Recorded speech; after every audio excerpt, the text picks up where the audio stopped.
I'm Andrew Huberman, and I'm a professor of neurobiology and ophthalmology at Stanford School of Medicine. Today's episode marks the fourth in the 6-episode series on fitness, exercise, and performance. And today's episode is all about optimal fitness programming. That is, how to design a fitness and exercise program that can achieve the goals that you want for fitness and for sports performance. Dr. Andy Galpin, great to be back. In previous episodes, you taught us about the various adaptations that occur at the level of cells, at the level of organs, indeed at the level of the entire body that underlie things like improvements in strength and speed, hypertrophy, aka muscle growth, and the various forms of endurance. And you laid out beautifully the various protocols that one can do in order to achieve each and every one of those adaptations. Today, I'd love for you to teach us how we can combine different protocols to achieve multiple adaptations in parallel. For instance, how to improve endurance and strength, how to achieve some level of hypertrophy, perhaps directed hypertrophy at specific muscle groups, while also maintaining endurance and perhaps improving speed, for instance. And if you would, I'd love for you to tell us how we can combine different protocols and vary those across the week, across the month, across the year, so that we can make regular progress. And perhaps even you could give us a window into the ways to make the fastest progress possible.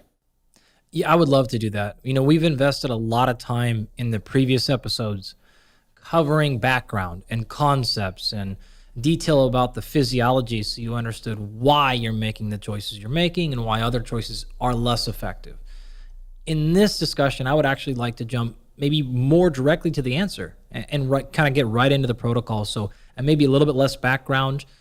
If you're interested in that stuff, I suppose you're going to have to go backwards a little bit and watch some of those previous episodes. But I would love to jump into just some samples, some case studies, if you will, and kind of walk through different protocols. I know that over the course of my 11 years as a college professor and being in the public space a little bit, probably the most numerous style of question I have gotten is exactly that. So I know the rep range for this, or I know the style of training for that adaptation, but how do I put them together? And I would just like to spend our time today going through those things. And the reason I want to do it is this. Some people listening at home surely just love exercise. They're already bought in and they're going to train no matter what. And they're interested in just actually being more effective. And so the way that you structure and put your plan together will in large part determine getting more progress for less effort, or actually being able to put the same amount of effort in and getting results faster. There's also some folks probably listening who are like, okay, I exercise, I do what I can, I'm bought into the benefits. So you've talked so elaborately over the 100 plus episodes you've done about the various benefits of exercise, but you don't like you're kind of doing it because you know it's important, but you're not there. So for those folks, it's sort of like, okay, how can we actually make this thing more effective so we can make sure you hit the things you absolutely have to get for the short and long-term benefits, right? To make sure that you're looking the way you want to look, you're performing physically the way you want to perform, and then you can do that across your lifespan. So how can we give you all some structure to where, again, you don't have to turn into an absolute lover of physical fitness and it doesn't have to take over your life, but you can still get more results for your same time restrictions, whether that be you have 2 days a week or 5 days a week or only certain access to equipment or experience, whatever the case may be. How can we help those folks as well put together a protocol that will get them closer to their goals with less restrictions? Fantastic. And I'm hoping that along the way, you'll also point us to how often to take the fitness assessment for each of the adaptations that you referred to in a previous episode. We will also link to that fitness assessment segment in the show note captions for this episode, because that fitness assessment for different adaptations, I think, is a really powerful way for people to touch in and see, how much long endurance do they have? How much anaerobic capacity do they have? How much strength do they really have? And then perhaps you'd also be willing to throw in a couple of additional ways that we can assess our level of fitness and progress in this arc of a fitness program across the year. Amazing. I can't wait to do that. I think it is also important before we jump in to acknowledge a lot of folks may be thinking to themselves, I don't really necessarily need a plan. Why do I have to do that? I don't have a certain goal I'm going after. I'm not running a race anytime soon. I'm not a competitive athlete. I go to the gym and I work out. And that's great.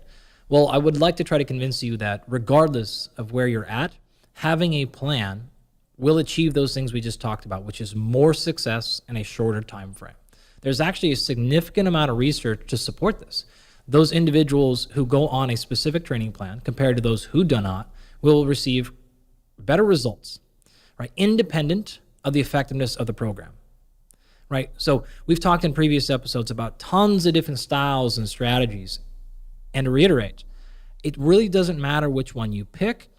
The fact that you have a plan is always more effective than not having a plan. And so again, even if you're not planning on competing with something, if you want to shorten the amount of time you're in the gym, get more results from it, I would strongly encourage to put something together. The two largest reasons why people don't get results with their fitness training protocol is number one, adherence, and then number two, some sort of progressive overload. Both of those two things are challenging to accomplish without a plan, right? So the reason people don't go to the gym, one of them, and one of the reasons why it takes them so long is because they don't walk in with a very specific plan. It's sort of like going to the grocery store and figuring out what you're going to buy versus knowing exactly what you're going to get on your shopping list, grabbing those things and getting out. You'll notice your time in the grocery store is half the length. You're more productive and you didn't waste money on extra things. Okay, so that alone will drive adherence because you're now going to think to yourself, oh, that 90-minute workout I do is actually really just 60. And so now the next time you go to training, you're like, man, I don't have 90 minutes. You realize it's only 60 or 40 or 30 or 20 or whatever it needs to be. So that alone will get you there. The second part of that, which is overload. It's very difficult to understand and remember, well, the last time I did lat raises, I used, I think 5 pounds, and then I think I did like 12. Well, if you don't have some sort of system of tracking, and this can be as simple as a notebook, just writing down what you did before and doing a little bit more the next time. That is going to almost guarantee you success. So having some structure, and this structure can be fairly loose, we're going to talk about a bunch of different examples, is something I strongly encourage everyone to utilize for their exercise. Before we begin, I'd like to emphasize that this podcast is separate from my teaching and research roles at Stanford. It is also separate from Dr. Andy Galpin's teaching and research roles at Cal State Fullerton. It is, however, part of our desire and effort to bring zero cost to consumer information about science and science-related tools to the general public. In keeping with that theme, we'd like to thank the sponsors of today's podcast. Our first sponsor is Momentous. Momentous makes supplements of the absolute highest quality. The Huberman Lab podcast is proud to be partnering with Momentous for several important reasons. First of all, as I mentioned, their supplements are of extremely high quality. Second of all, their supplements are generally in single ingredient formulations. If you're going to develop a supplementation protocol, you're going to want to focus mainly on using single ingredient formulations. With single ingredient formulations, you can devise the most logical and effective and cost-effective supplementation regimen for your goals. In addition, Momentous supplements ship internationally. And this is, of course, important because we realize that many of the Huberman Lab podcast listeners reside outside the United States. If you'd like to try the various supplements mentioned on the Huberman Lab podcast, in particular supplements for hormone health, for sleep optimization, for focus, as well as a number of other things, including exercise recovery, you can go to Live Momentous, spelled O-U-S, so that's livemomentous.com/Huberman. Today's episode is also brought to us by 8 Sleep. 8 Sleep makes smart mattress covers with cooling, heating, and sleep tracking capacity. I've been using an 8 Sleep mattress cover for about the last 8 months, and it has completely transformed my sleep. I'm sleeping about the same amount, but I'm sleeping far deeper, and I'm now getting the proper ratios of so-called rapid eye movement or REM sleep and slow wave sleep, and waking up feeling far more recovered mentally and physically. The underlying mechanism for all that is very straightforward. I've talked many times before on this podcast and elsewhere about the critical relationship between sleep and body temperature. That is, in order to fall asleep at night, your body needs to drop by about 1 to 3 degrees in terms of core body temperature, and waking up involves a 1 to 3 degree increase in core body temperature. With 8 Sleep mattress covers, you can adjust the temperature of your sleeping environment to be one temperature at the start of the night, a different temperature in the middle of the night, and a different temperature as you approach morning, each of which can place you into the optimal stages of sleep and have you waking up feeling more refreshed than ever. If you'd like to try 8 Sleep, you can go to 8sleep.com/Huberman and check out their Pod 3 cover and save $150 at checkout. 8 Sleep currently ships in the USA, Canada, United Kingdom, select countries in the EU, and Australia. Again, that's 8sleep.com/Huberman to save $150 at checkout. So what sorts of things should people be thinking about when developing an overall fitness program? A few minutes ago, we were talking about how 2 of the major reasons people don't get as much out of their training programs as they would like is because of, one, a lack of adherence, and two, a lack of progressive overload. So the solution to that is constructing a plan that lives within your realistic limitations. So I would like to walk you through my 10-step approach to how I design training programs. Now, before I do that, I think it is fair and important for the audience to understand that this is simply my approach. I've been doing this a long time. I played college football, and I wrote my own training programs back then. I have and am still working with professional athletes in the PGA Tour, and the NFL, the NBA, Major League Baseball, as well as a ton of general population folks. So this is a combination of the evidence base that we've been talking about in terms of best practices for strength and conditioning, as well as just my years of experience. So there are many, many ways one could do this. I'm not even suggesting this is the best. This is simply how I do it. This is exactly how I handle it when a new individual comes to me and how I teach my students. So step number one is assessing properly and identifying a training goal. Now that's actually sort of funny because we hear that a lot, but a lot of people actually never take that step. Not to call anybody in the room out. What's happening here is this morning, Andy, Dr. Galpin and I were training together, and he was providing amazing tips on form and set rep cadence and this sort of thing. And he said, so what's your training goal for the next 12 months? And I paused, and it turned into a very long pause.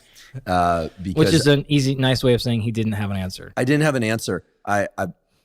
Of course, I don't just want to maintain what I've developed in terms of strength and hypertrophy and endurance, but I don't have a clear goal. Right. So I'm hoping that by the end of today's discussion, I will be on track to a clear set of goals to train for. I'm not going to bore you all here, but really, I can't stress enough how important that step really, truly is to getting results.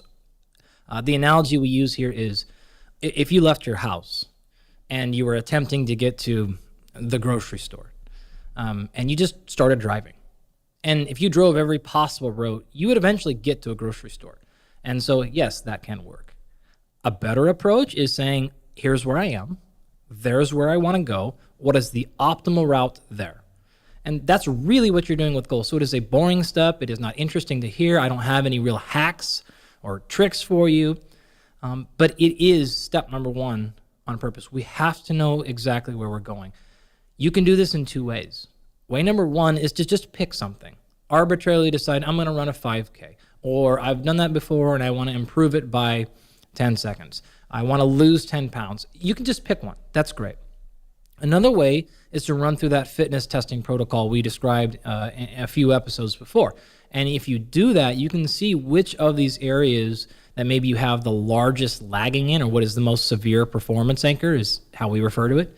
And then choose that as your primary goal. So either option, some people come into training programs with a very clear goal in mind. They want to add more muscle or whatever. Okay, great. If you're like, I don't really know, I just kind of work out, then run the fitness testing protocol. You'll see what score is the lowest in, and then you'll maybe make that a priority for the next, say, 3 months.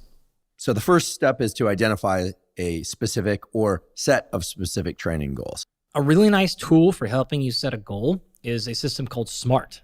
Right now, there's a little bit of debate on what those acronyms actually stand for, but we'll get close enough. Right. So SMART is often specific, measurable, attainable, realistic, and timely.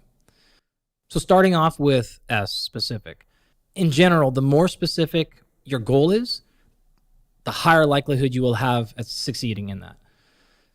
M, being measurable, means it needs to be something that you can actually put a metric on. So this can be objective or subjective, but generally I like to have at least one objective measure. So remembering objective is something that is not based on feeling. It is not up to you. This could be something simple like your body weight. It could be how much you can bench press, what's your 1 mile time, and whatever is most important to you. It actually doesn't have to be a fitness related goal. For example, if you're using fitness as a way to enhance your sleep, the main metric you may be interested in is, amount of hours slept. It could be something like efficiency or whatever is most interested. It could be work productivity. It doesn't really matter. So it doesn't have to actually be the fitness goal. But what is the motivation of why you're doing it?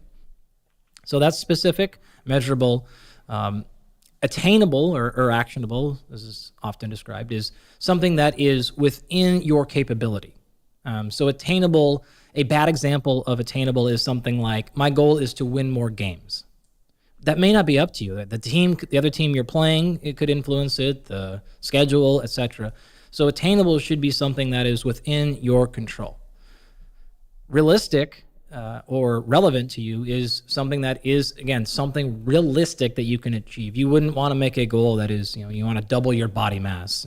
This is not going to happen. So think about the constraints. How old are you? What's your training experience? How much time do you really have to invest in this? And then pick something that is realistic. And then honestly, my little twist here is take that and minus 10%. Because typically when people put together training programs, their goal tends to be quite lofty. And they get some small percentage of the way in, realize they're never going to get there, and then back off. This sort of reminds me of a classic deception study that we did in my lab one time, where we took people and we had them do this maximal front raise. Basically, so you held a dumbbell out in front of you for as long as you possibly could. And the goal here was actually, it's a deception study, so we're tricking them. And so we said, okay, we want to just get normative values to see how long people can hold this front raise. And I think we used something like 5% of their body weight. And so they came in and they did it one time, and we timed them. They didn't get to see the clock. They left. And then we said, we got to come back in, repeat it, right? We got to do a couple of tries here to get a normal value in case it's off or whatever. Well, the participants were split up into 4 groups. So group 1 actually was told that their time was 15% lower than that they actually got. Group 2 was 5% lower. Group 3 was 5% higher.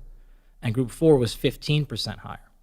So the second time they came in to do it, our graduate student, quote unquote, made a mistake and left the timer in front of them. So the first time, again, they did the exercise, they're just holding it. They don't have any idea how long they're holding it. The second time, they had a giant iPad set like just a little bit off-centered where they can clearly see it. So they watched the time go by. And of course, what happened was those folks, say, who did 1 minute the very first time when they tested, they came back in to do the second time, and they're holding it. And we told them they actually got 45 seconds. When in reality, they had done a minute. So they're holding it and holding it, and they think they only did 45 seconds. By the time they get to like second 40, 41, 42, they get past 45, they almost all quit like 47, 48 seconds. Because they wanted to beat their previous score, but then were like, cool, I beat it, and then they quit early. So they were actually not yet to failure, but they were just happy enough to beat what they thought they'd done, and then they quit. The other group on the inverse side, again, say they got a minute. We told them they got a minute and 15 seconds. They got to like 45 seconds, 50 seconds, and started realizing, oh man, I have 30 more seconds to go. And they quit way early because the carrot was way too far out. They realized, I'm never going to get there, so I'm just going to stop now. Can you guess which group did the best on the post-test? Ones that were just within about 5% of. Totally. So they wanted to improve. And so again, say they got a minute the first time. We told them they got a minute 5. They got a minute 5 the first time. We told them they only got a minute. They actually exceeded that greatly because they wanted the PR. So making sure that that goal is properly aligned, it needs to be a little bit scary, a little bit unrealistic. Well, you're going to have to work for this. If it's too easy, you'll quit. You won't feel like a challenge. If it's too hard, though, you'll quit early as well. So you want to make sure it's that reasonable balance of like, should I train today? Or like, maybe I'll just go through. If I do that, I'm not going to hit. I got to get after it. But not like, oh my God, like there's just no chance here. So you're going to walk away early. That's a fantastic study, I have to say. It's very simple. I think it illustrates a number of important psychological principles about goal setting, motivation, self-perception, but also the dopamine system. The dopamine system is this universal reward system that, meaning it doesn't only work for food or only work for fitness goals or only work for academic goals or relationship goals. It is the universal substrate for all of that. And I actually think there's some real gems of information in the study design that you described. So just cue that for maybe a potential collaboration between our laboratories, because absolutely. I think it's very important, but it does cue up another question relevant to fitness in particular, which is What are your thoughts on intermediate goals? So let's say my goal is to drop 2% of body fat from where I am now, a year from now. So roll into the next year from now, about 2% lower on body fat, but maintain my lean body mass or maybe even increase it. Yep. How should I assess progress? Because the dopamine system loves a goal, it loves anticipation of a goal, but it responds best to, we sort of re-up, if you will, our dopamine anytime we get a signal that we are on the right track to that goal. And that signal could be, okay, I did the workout. I just trust that these workouts are going to give me the result I want. But of course, we know that when people get a glimmer of the idea or some objective feedback that they're on the right path, that dopamine system really fires and provides motivation for continuing toward the ultimate goal. And as we've talked about in the strength, speed, and hypertrophy episode, resistance training itself has this built into it because of the infusion of blood into the muscles. You actually get a little window into what you might get in terms of an adaptation simply by way of the so-called pump, whereas endurance type work generally doesn't have that. You don't see yourself get better, drop back, and then adapt and actually get better. But that's actually what you see with weight training. So given all of that contour of the dopamine system, what sorts of intermediate goals should I set for myself or should somebody set for themselves? And I realize it will probably depend on the ultimate goal. Yeah. But would you say check in on progress once every week, every month, 3 months? I don't know if you can tell the look on my face. I love this question and this topic. I spend so much time on it on my senior and graduate level program design course. I've been fortunate to work with a few athletes where we've had multiple years. And if you can really take the time to step back and go, it's not about optimizing for the next 6 weeks. And in this case, it's not the next fight. It is the championship fight that we need to get to in 3 years. Or it is the Olympics, which are on a quad program, right? You're really optimizing for that 4 year. If you can have that foresight and really think about that and then work backwards, you can see some pretty tremendous things. The sort of saying that is like we tend to overestimate what we can get done in a week and underestimate what can happen in a year. That can be extraordinarily powerful. However, you have to have those metrics called out ahead of time because you will lose motivation in that short term because you won't see that result immediately. But if you remember, I'm on a path to 4% or 2% or whatever you need to be. Therefore, I only need to be this far right now. I need to be that far and then that far. It's actually quite clear. And so what we would actually do in that scenario, not to go like so off track here because I can really go on this stuff, is let's say it was the year recommendation. You're going to actually need to go to the last part of SMART, which is timely. So part of setting this goal is making sure you understand the time domain responsible. And it's actually quite great here because, not to go Inception on us where we're like list within a list and Rob kills us over here. But number one of this program design thing was assessing your goal. Number two is identifying your defender. What I mean by that is what is stopping you from hitting that goal? So you want to lose 2% body fat in the next year. Okay, great. What's going to stop us? Once we can achieve that, and we'll go into more of that into a second, then you just start walking that 2% backwards. So you might have to go something like this. Look, every time I start working out really hard, I always get hurt. Interesting. Okay, great. So maybe instead of jumping really hard into an high intensity interval training program, knowing we're likely to hurt something or get burnt out or quit or whatever the defender is for you, maybe we invest something right now, which is maybe improving your flexibility or working on movement technique, whatever's going to stop you from getting hurt. Or maybe we progress slower so we don't get there.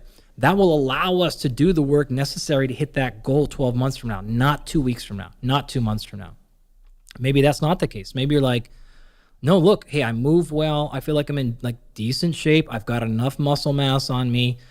We've talked in previous episodes why having insufficient muscle mass is sometimes detrimental for fat loss. So you checked all that boxes. I don't get hurt very often, right? I got equipment around, no problem. I've got the time in my schedule, and I have enough muscle. Great. Well, now we maybe just split it up and say, look, We got 12 months, we got 2%. It's as simple as doing 0.5% per quarter of the year.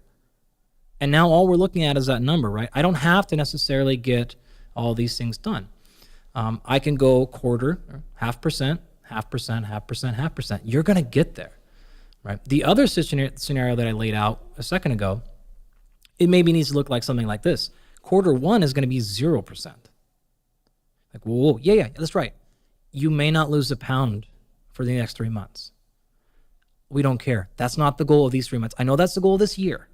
That's our major macrocycle goal. We're going to get there, but to get there most effectively, we need to invest in, working more with your chiropractor or whatever the thing is, right?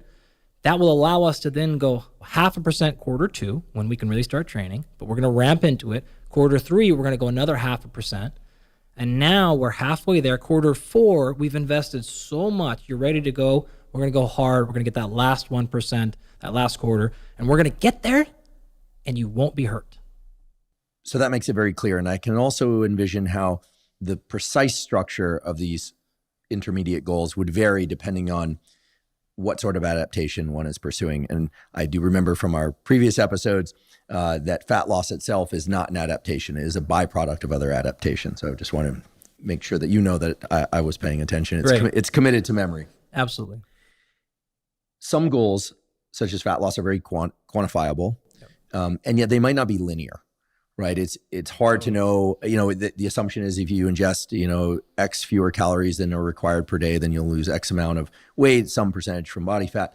I think that cues up the idea that we need to build some flexibility into our thinking about these intermediate goals in order to just make sure that dopamine system isn't tethered to exact numbers, because after all, a reduction in 2% body fat, for instance, is really desired to achieve a different sort of overall body composition or recomposition.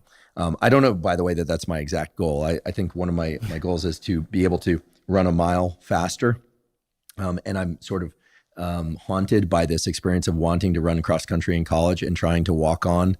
We weren't a Division I school, but the threshold for being considered for the team was you had to run a sub 10-minute 2 mile, which turns out to be very, very fast. That's really hard. Yeah.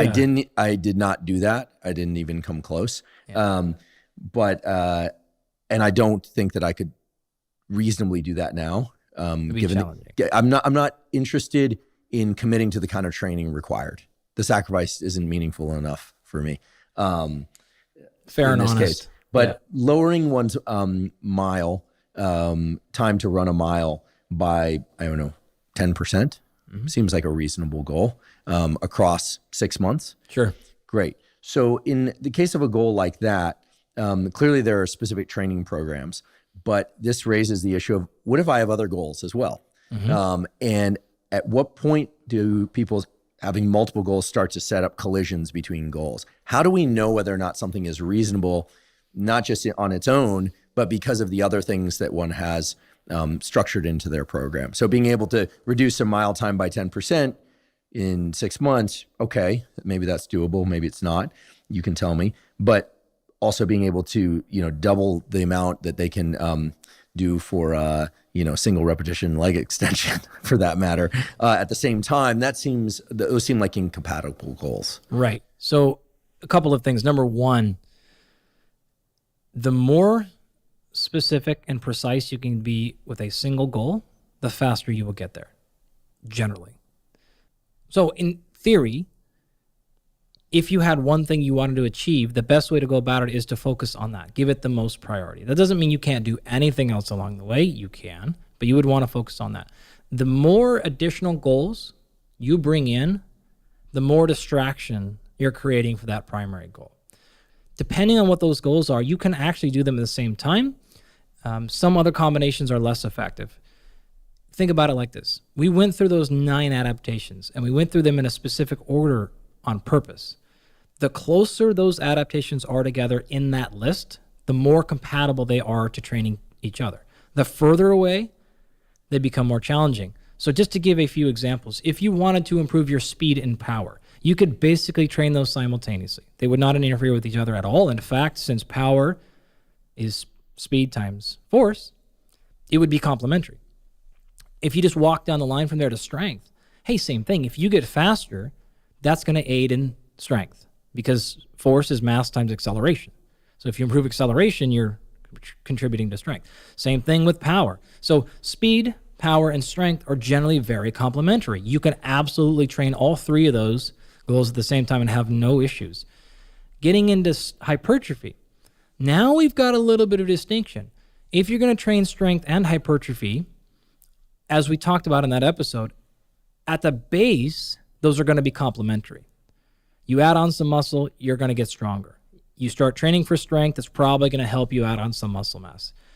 As you get to the end of that spectrum, the overlap between the two starts to go away, such that if you truly wanted to maximize strength above everything else, if you continue to train for hypertrophy as well, that's going to take too many resources out of your recovery bin, and you won't be able to do that. The inverse would also be the same, right? If you're training to maximize strength, you wouldn't be able to put enough volume on to get sufficient hypertrophy. So if you wanted to then combine speed with hypertrophy, you're going farther away from each other, which means there's going to be more and more distraction. So the hypertrophy training would cause a ton of fatigue. You wouldn't be able to go at max speed for your speed or power strength. So you're going to be compromising those results. Now, speed training won't compromise your hypertrophy training because it's non-fatiguing, right? And so, boom, here we have a little bit of an interference effect one way, but probably not the other. Let's move down the spectrum one more time and get into endurance. We won't go through all of these things, but you're getting the idea here. Oh, a little bit of a high-intensity intervals? Okay, cool. Now, would that compromise my speed, power, or strength? Probably, because there's a little bit of residual fatigue. If the volume was low enough, then you'd be fine. All you're worried about there is not necessarily like some sort of cellular mechanism. It's just simple fatigue. It is amount of energy expenditure versus is that compromising my recovery to come back? Would those first 3 or 4 of those, speed, power, strength, interfere with your ability to elevate your anaerobic capacity? Probably not. Almost surely. In fact, if you look at any of the literature on endurance training, you will see that speed, power, and strength almost always improve endurance, right? Endurance training added on top of strength can be detrimental, can have a neutral effect, but generally doesn't help one get stronger by adding additional conditioning unless you're so unfit you can't get through the volume needed in the strength training, right? One more example here so we don't drag this out too far. In the case of something like I want to lose fat, well, hey, we don't have to worry about interference. It doesn't really matter. If you're fatigued for your hypertrophy session, not a big deal. We're just trying to get some work done. If your hypertrophy session fatigued you from your conditioning, it's cool because you got the work done. So you don't have to worry about it so much. So it really kind of depends on the actual goal, and what you want to pay attention to is actually what are the chances of overlap, which means like what are the adaptations you get physiologically that cross over from one to the other, and then what are the ones that are actually going to start interfering. In fact, I have in my class, I have this giant matrix chart of interference effect going from adaptations through a whole bunch of systems, everything from like handling pH to lymphatic drainage to bone mineral density, etc. And you can walk through these whole things and say, which ones actually have a positive effect, which ones have a massive positive effect, and then which ones actually have a little bit of an interference. And perhaps if you guys are nice enough, we could throw that into a newsletter or something, some PDF or something. I think that would be immensely valuable. I think some of that more extensive information, when it's laid out in grid form like that, it's easier really to useful. contend So with, yeah. We should do, well, now we've said it. So I didn't say I would do it. I said perhaps. I think it's a great idea. I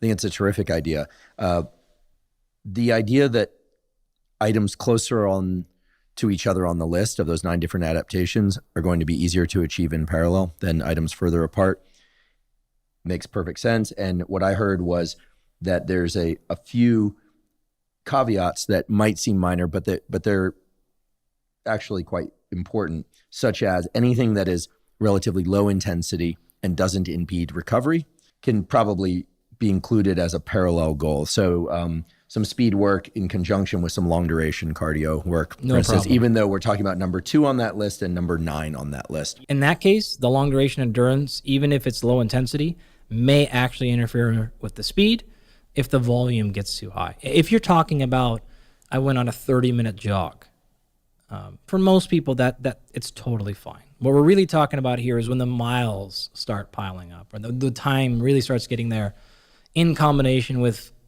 some of the factors we've talked about earlier, which is exercise choice. So more eccentric landing-based exercise choices, running, for example, is more likely to interfere than cycling, right? Because you're not landing. Swimming is low impact. So if you're going to do those things, you can hedge your bets a little bit by choosing an exercise choice that is less impactful. Again, if we're literally, because there's oftentimes confusing here, was like, oh, don't do 10 minutes on the treadmill before you lift. You're going to cut, whoa, like time out. A warm-up is fine. We're really talking about probably more than 30 plus minutes at higher than 60% heart rate, like random number, something like that. Depends on the person, etc. But it has to be a decent chunk. Again, you can actually fix that by then just consuming calories. You can also fix that by making sure everything else in the hidden invisible stressor bucket is improved. So this is like one of our tricks that we'll get into when we get into recovery, is you don't necessarily need to reduce your training if you just ramp up your recovery. I'd like to take a brief break and acknowledge our sponsor, Athletic Greens. Athletic Greens is a vitamin, mineral, probiotic, and adaptogen drink designed to help you meet all of your foundational nutritional needs. I've been taking Athletic Greens daily since 2012, so I'm delighted that they're a sponsor of this podcast. The reason I started taking Athletic Greens and the reason I still take Athletic Greens once or twice a day is that it helps me meet all of my foundational nutritional needs. That is, it covers my vitamins, my minerals, and the probiotics are especially important to me. Athletic Greens also contains adaptogens, which are critical for recovering from stress, from exercise, from work, or just general life. If you'd like to try Athletic Greens, you can go to athleticgreens.com/Huberman to claim a special offer. They'll give you 5 free travel packs, and they'll give you a year's supply of vitamin D3K2. Again, if you'd like to try Athletic Greens, go to athleticgreens.com/Huberman to claim the special offer. I'm going to take the liberty of assuming that most people fall into one of either 3 bins in terms of their goals. Again, most people. Certainly there are going to be people that lie outside these bins. I think if you polled 100 people or 100,000 or 1 million people as to what their major goals were in working out, they'd say, as you so nicely listed out before, aesthetic changes, functionality, and longevity. But that 1 in 3 really kind of sit higher than most people would like to perhaps even admit. They want to look good, which usually means they want to lose some fat, gain some muscle in specific places. I realize there are folks out there who want to gain a lot of muscle, just muscle everywhere. But I think most people would like to have a little more shape here or a little more muscle there to either balance out their aesthetic or to accentuate certain parts of their physique.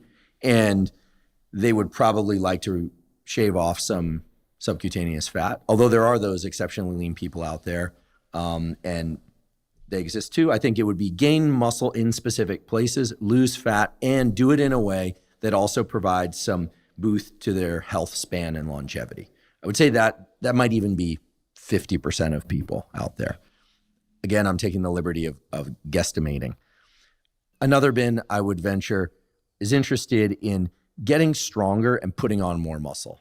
Certainly there are a number of people that are interested in doing that. And that could even be more muscle all over or more muscle with some accentuation to certain areas where they happen to be weaker or less developed, as it were. And then the third bin would be people that really enjoy cardiovascular work. Oh, I should say the second bin probably care about their longevity also, but it's not really foremost. Like, yeah, I feel great now and I'll live to be whatever, but I only want to do it if I get that much muscle, right? We know these kinds of folks. I run a poll in my class every year when I ask, like, what you guys all lift? And of course, like, I make them put their hand up. I'm like, you guys are in my class. You're going to put your hand up, let you lift weights. And then I ask them, like, why do you train? And like long-term health is like on the list. And they all I'm like, any of you that selected health are liars. Like, you're 20 to 25. You are not exercising for health. You are exercising because you want to look a certain way or get stronger.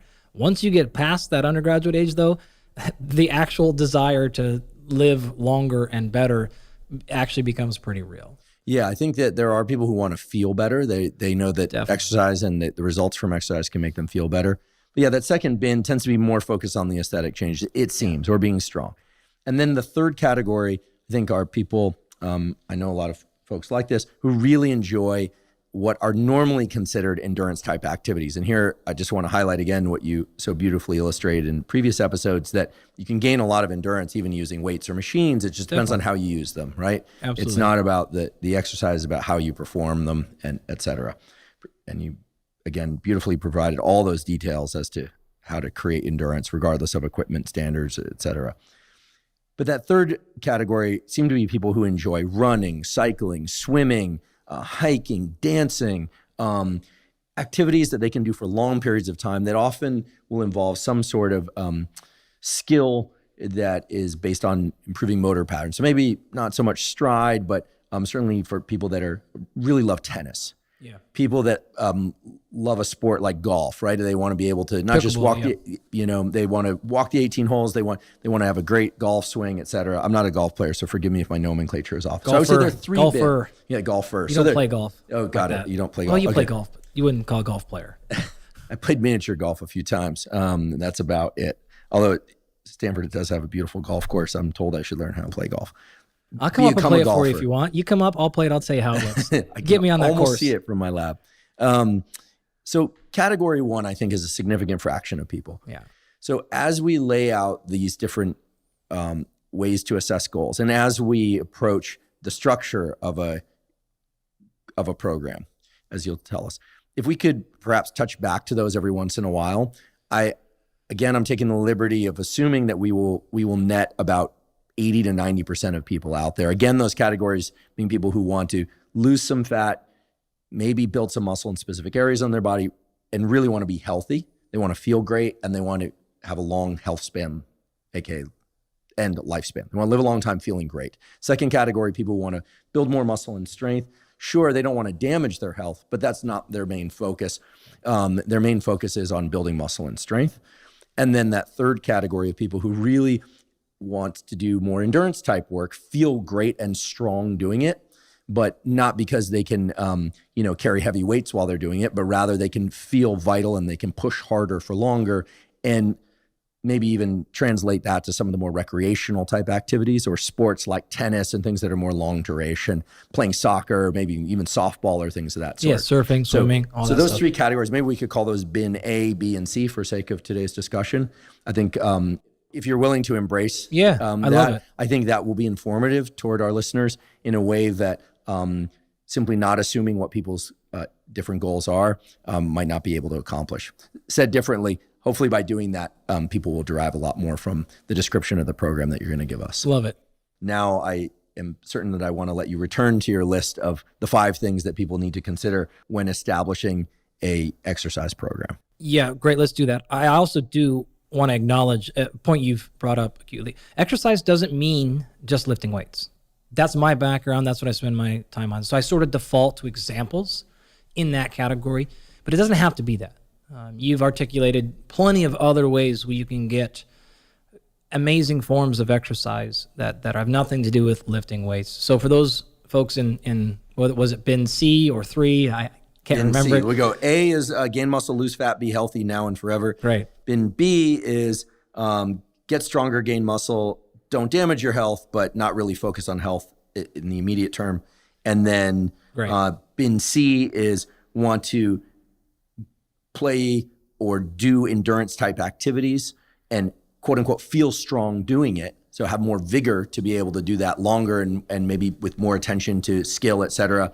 And of course, also want to improve their health. What you've effectively done is you've given us 3 different avatars with 3 different goals, right? So the next step for each person or group is going to be to identify their defenders. But before we get that, we got to close the loop on this SMART thing. So in each case, they have either chosen that goal based on their personal preference, or perhaps they did our fitness testing protocol and realized they need to gain strength. So whether the reason they chose to be in buckets B or A or C was because of our protocol or it's just personal preference, it really doesn't matter. They still want to go through this process of laying out their goals and making sure that, again, they are specific, right? So let's go through bin C, which is a great one. So you want to have more energy and you want to feel stronger when you're doing your kiteboarding. You want to feel stronger when you finish your round of tennis, round of golf. game of tennis. Okay, great. That's a different strength. Absolutely. See, I know what you're saying though. Amazing. So that goal needs to be specific to that, right? So it would be hard to make a goal like, I want to feel better at the end of my round. Boy, that depends on too many other factors. A better goal would be something like this.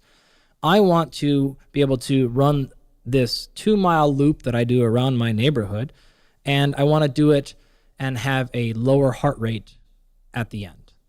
Or I want to be able to get my heart rate recovery back faster.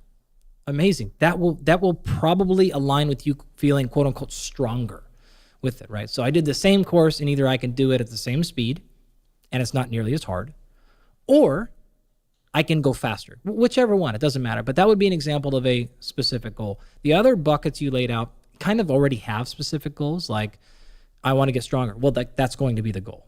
The other one is going to be, I want to lose some fat. Okay, that's kind of, the goal is sort of implicit in that.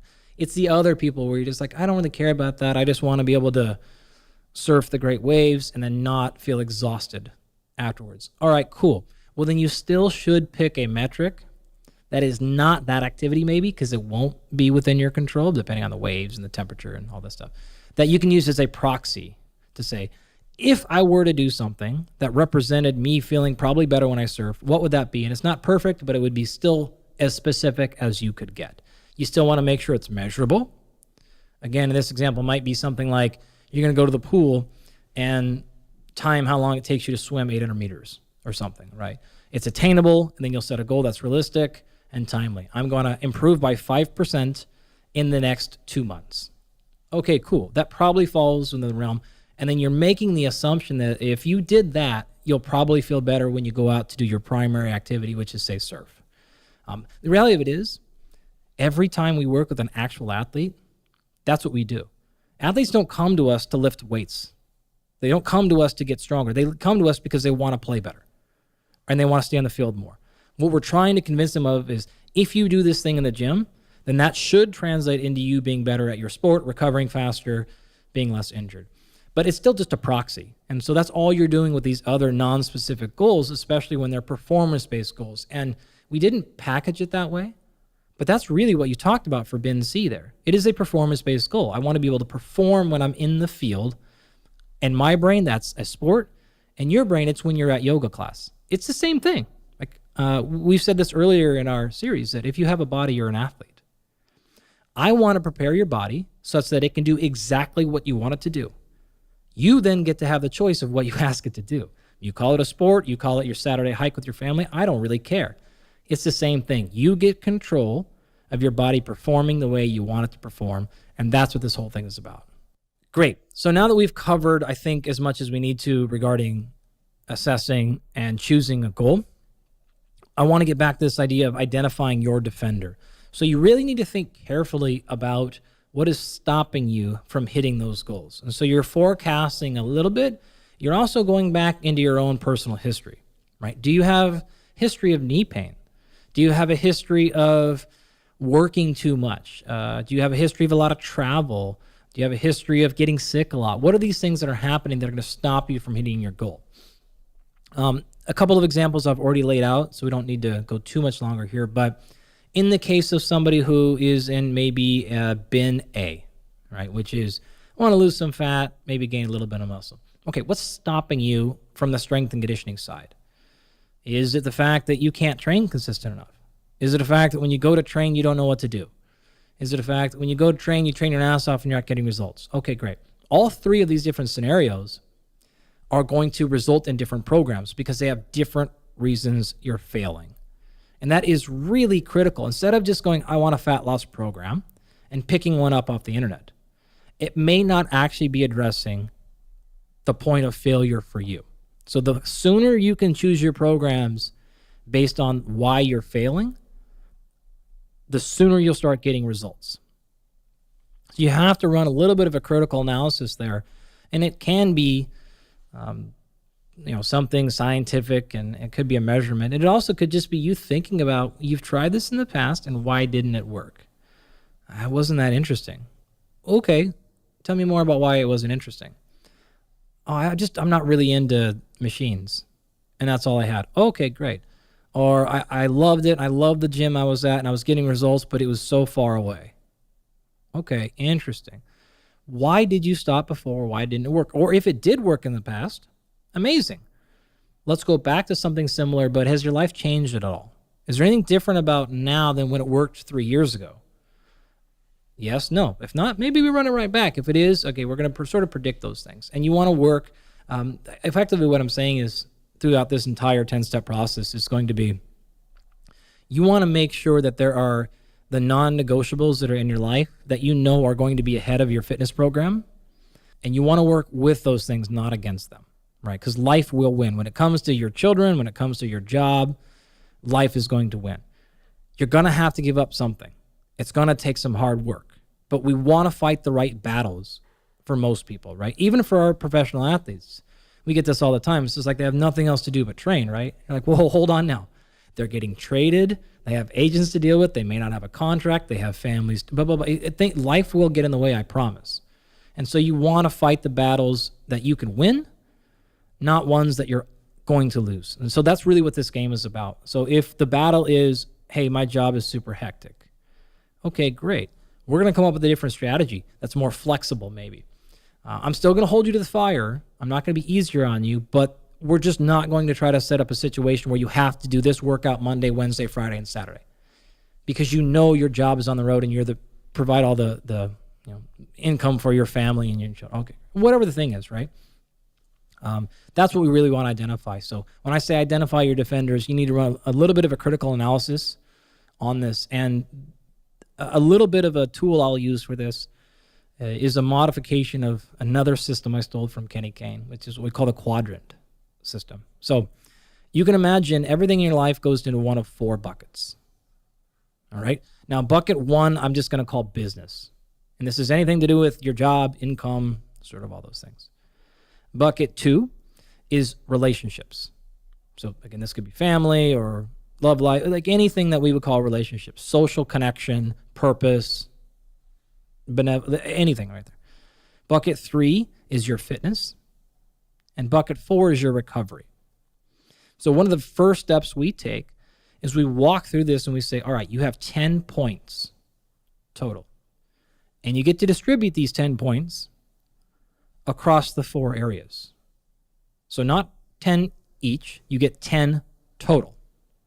And so we walk through and we say, right now, where are you giving your points? And we could do this right now for you if you'd like, or I could make up a scenario. Do you want to do it? Sure. Great. So Andrew, right now in the last month, if you had 10 points total in those 4 categories, where would you be distributing the most points? Which category and how many points would that be?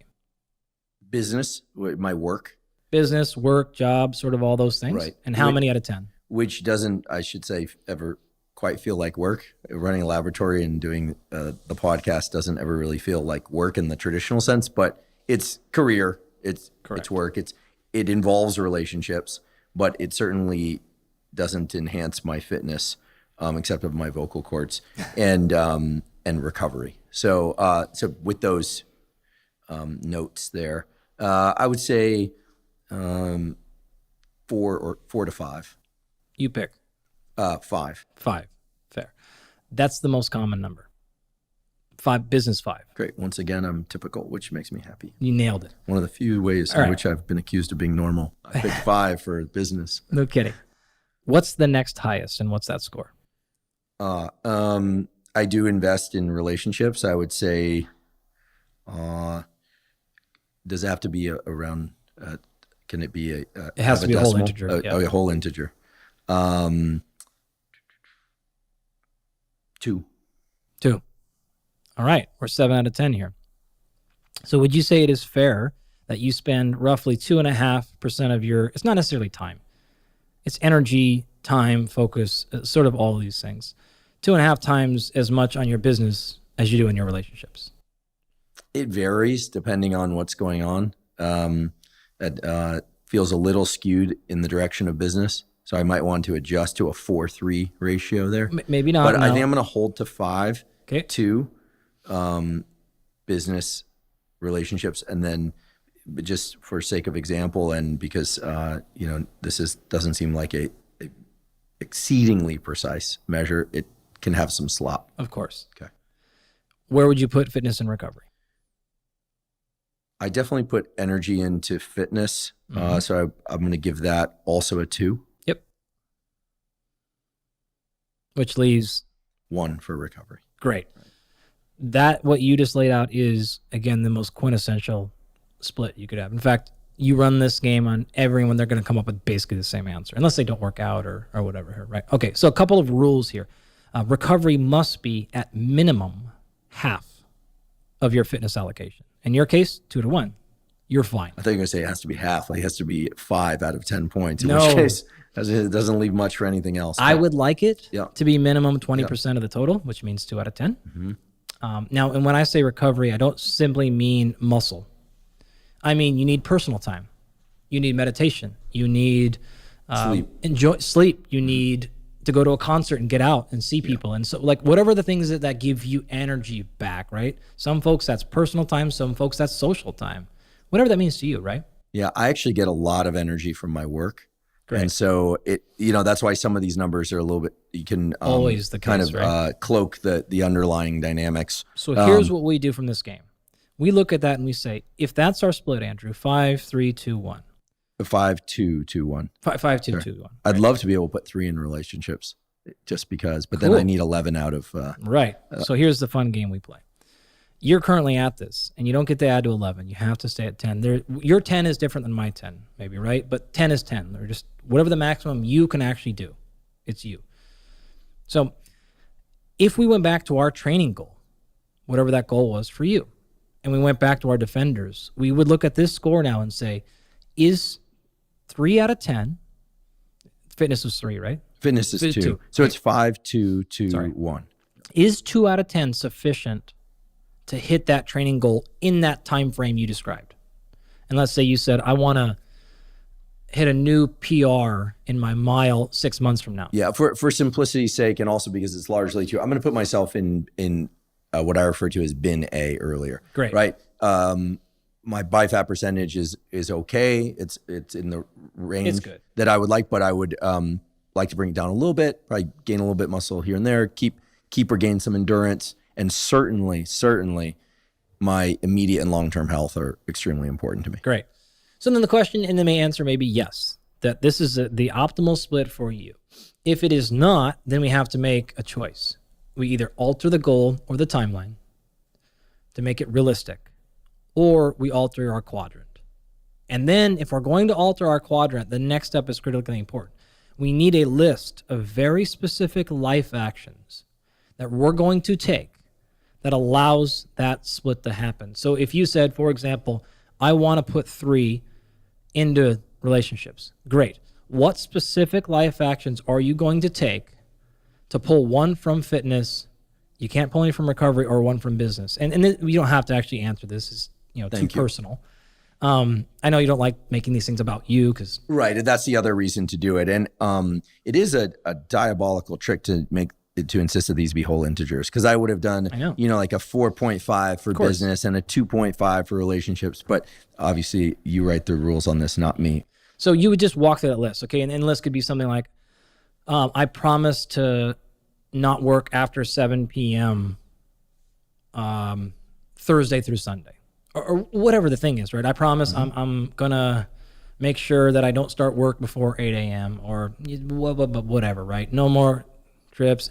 Just make those things specific and measurable, not just like I'm gonna work less. That's never gonna go. What is the very specific life action you're going to take? There's gonna be an alarm that goes off Tuesday night at 5 p.m. And no matter what, we at Barbell Shrugged, we used to have a little shirt that was like D3 AT, which is like drop everything and train, which means at 3 p.m. in the afternoon, no matter what's happening, we dropped everything and trained. Because that was like when you start a business and you're going, things just run away from you, right? And it's just sort of like, man, it's not my company, but those guys are like, we are a strength conditioning company and we're not training. So we had to just make this hard rule, and it was just like a little thing that came up, and it was easy to say, drop everything and train, 3 o'clock. There you go. I like this drop D, E everything and blank. Like it could be drop everything and Correct. Pick your favorite. No. Totally. Drop everything and read. Pick the relevant read. Yeah, absolutely. I really miss reading for pleasure. I would put that under recovery and potentially drop everything and breathe. And do that a lot too. and breathe. You were saying, and breathe. I was saying read. I said that too. Yeah, because for me, reading is both recovery and relationship. Because oftentimes in my relationships, I've not insisted. I certainly didn't insist. We've had a format of reading the same book in parallel. Oh, great. Yeah, not necessarily side by side, but the same book in parallel and then discussing it. It's a wonderful practice, or listening to the same audiobook. Yep. It works well. You can drop everything and play. Mm-hmm. You're just going to go do something fun. You're going to play video games. You're going to go play with your kid. You're going to do whatever, play with your dog. It doesn't even have to actually be play, but play it to you could signify personal time, right? It doesn't really matter. Mm-hmm. So yeah, that's I really like this drop everything and blank category. That you probably shouldn't have more than 2 or 3 of those overall. Pretty much like 1 to 2 maybe. Great. Is where you want to go after that. So the idea is then to redistribute the numbers on this list, but through a very concrete action. And I like this drop everything and blank because it speaks to the non-negotiable aspect of it. Has to be. Life will get pushed. Right. It's not a fine time to, right. Correct. It's not in next year I'm going to. Correct. I love it. Yeah. Yeah. When you put those things you might as well just don't even put it on your list, right? Because it's not going to happen. Yeah. You're talking to somebody who loves rules. Because when they are non-negotiable rules, they provide this incredible organizing force for the brain. Yeah. It's really a neuroscience thing in my mind. Totally. And actually, we did an episode on happiness where you find that once people make a decision, if they eliminate the possibility of other decisions, like literally the hatch is closed, that is it. Burn the boats. The rates of subjective happiness, immediate and long-term happiness over time go way, way up. Yeah. And so I'm convinced that the nervous system doesn't like to keep the valves on these dopamine circuits open. I actually think it diminishes from the reward component. And there are actually some data on this. Anyway, I don't want to take us off track, but the last part of this, what we do then is we take that quadrant and we take that list and then you're going to print it physically and you're going to put it in 2 places. This could actually be on your phone. You don't have to print it. You can screenshot it. It can be the background of your phone. So every time you click on your phone, you immediately see that quadrant. Like it's a very clear reminder of what are my priorities today, right? Just a simple little picture. I also like to put it in your place of failure. So for a lot of people, that is on their laptop or right above their workstation, right? It's like the thing that's going to lose and beat your fitness is your job, typically, right? Or it's on your TV. It's on your Netflix control. No, sorry, Netflix, no offense. But you know what I mean? It's whatever the thing is that you fail for. I play too many video games. Great. There. I work too much. Okay, great. And you put it there and you put it also, the last component is it has to also be in the hands of somebody who can hold you accountable, right? Wife, training partner, business partner, whatever. So it's like, hey, Andrew, you promised you were going to do X yourself. Why are you still here? You committed to this. You got to get out of here. Someone who will be like, no, it's drop everything and read. It's 8:00. You're supposed to be reading. You got to go. You're going to check back in on that. Check back in every week. Check back in. It doesn't matter every month. And then you can adjust. It's fine. You can always change the system. But that has to now change. You got to print a new one. And now it's a whole new promise you've made to yourself. So you've got to be able to hold yourself accountable to those things. It's got to be flexible enough to where it's realistic. It can't be, I'm not going to work after 6:00 every day. Maybe it's just 3 days a week. Maybe it's on Saturdays, I promise to work for the first 2 hours so I don't work Saturday night, or whatever, or the inverse. I'm not going to work Saturday. You get it. You could come up with a million examples here. So that's the system we use to make sure that we have now properly identified where we're going. We found a roadmap to that, and now we know exactly how we're going to stay on track. I have to take this opportunity to add one more thing to our drop everything list, and you gave the example of deer, which is maybe drop everything and read, or drop everything and relax, or another example, I have to add a deal, which is drop everything, and this is for you, Lex, love. Actually, one of the advantages of having a dog or having children is that the drop everything and love is often enforced by the faces of those that you love. They just show up in whatever space you happen to be in. Especially if you work from home. I'd like to take a brief break to acknowledge our sponsor, Inside Tracker. Inside Tracker is a personalized nutrition platform that analyzes data from your blood and DNA to help you better understand your body and help you reach your health goals. I've long been a believer in getting regular blood work done for the simple reason that many of the factors that impact your immediate and long-term health and well-being can only be analyzed from a quality blood test. One issue with a lot of blood tests and DNA tests out there, however, is that you get information back about various levels of lipids and hormones and metabolic factors, etc., but you don't know what to do with that information. Inside Tracker makes knowing what to do with all that information exceedingly easy. They have a personalized platform that lets you see what your specific numbers are, of course, but then also what sorts of behavioral do's and don'ts, what sorts of nutritional changes, what sorts of supplementation would allow you to bring those levels into the ranges that are optimal for you. If you'd like to try Inside Tracker, you can visit insidetracker.com/Huberman to get 20% off any of Inside Tracker's plans. Again, that's insidetracker.com/Huberman to get 20% off. Let's move on to the next one, shall we? Number 3 here is going to be what I call calendar or sort of time frame. So it's going back a little bit and saying you've decided on this goal and you've identified the defenders. Now we need to come up with a realistic time frame for how long it's going to take to accomplish that goal. And when you do that, you need to look at your life schedule. And what I mean by that is, do you have important deadlines coming up? Do you have a holiday? Do you have a trip? Do you have travel? Do your children have something coming up? You need to take all that information, and I literally lay out a calendar, and I write all those dates in a physical calendar first. And the reason I'm suggesting this is you want to work your training backwards around that. As we've been discussing, life will win. If you try to plan a training program that is 5 days a week, 90 minutes a day, and all of a sudden you look 2 weeks from now and you realize you've got a grant deadline and then you've got to take 2 days to go to Austin, it's just foolish. You're going to fail, and then you're going to quit, and you're going to be like, man, again, my training program failed. So you need to figure out what the non-negotiables are in that business quadrant and just not be foolish.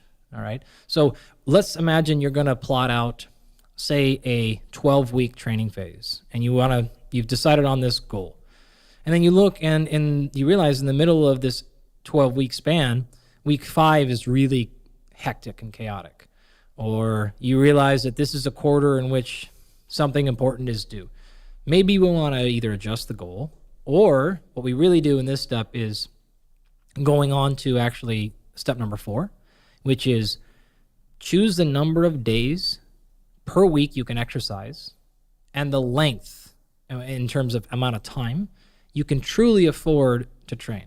I would rather you underestimate that than overestimate it. So you look at the calendar, you put all these non-negotiables, the deadlines you cannot move in the calendar, and then you say, look, based on this, realistically, I can conservatively train 3 days a week for 60 minutes total. And that includes the time I walk into the gym, my warm-up, my down-regulation breathing at the end, and then me getting back either in the shower and back. Because really now it's maybe 90 minutes by the time you traveled, you transitioned, you picked back up on work, you showered, you ate, etc. That time just runs away from you, and all of a sudden it was a 2.5-hour thing, even though it was a 45-minute workout. So you really need to figure that thing out.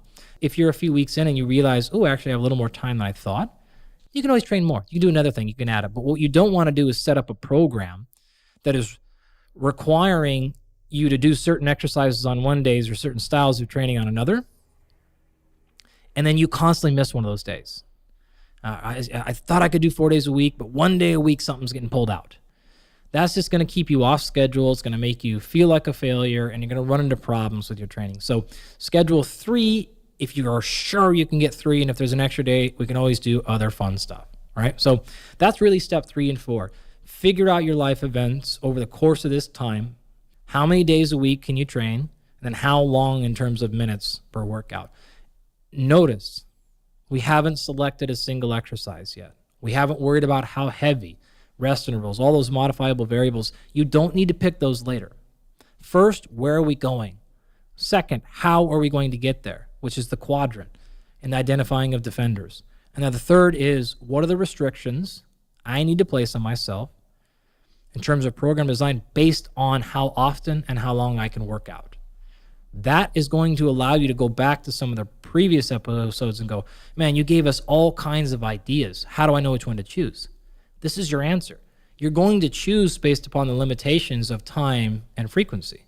So if you've already said let's imagine we're in bucket A or bucket C, it doesn't matter. And you go, look, the most I can afford with where I'm at, with what's going on in my life, is 3 days a week. Well, we automatically know we're going to have to start choosing a training style that's limited to 3 days a week. Don't even worry about the 4 or 5 day stuff. Those are off the table.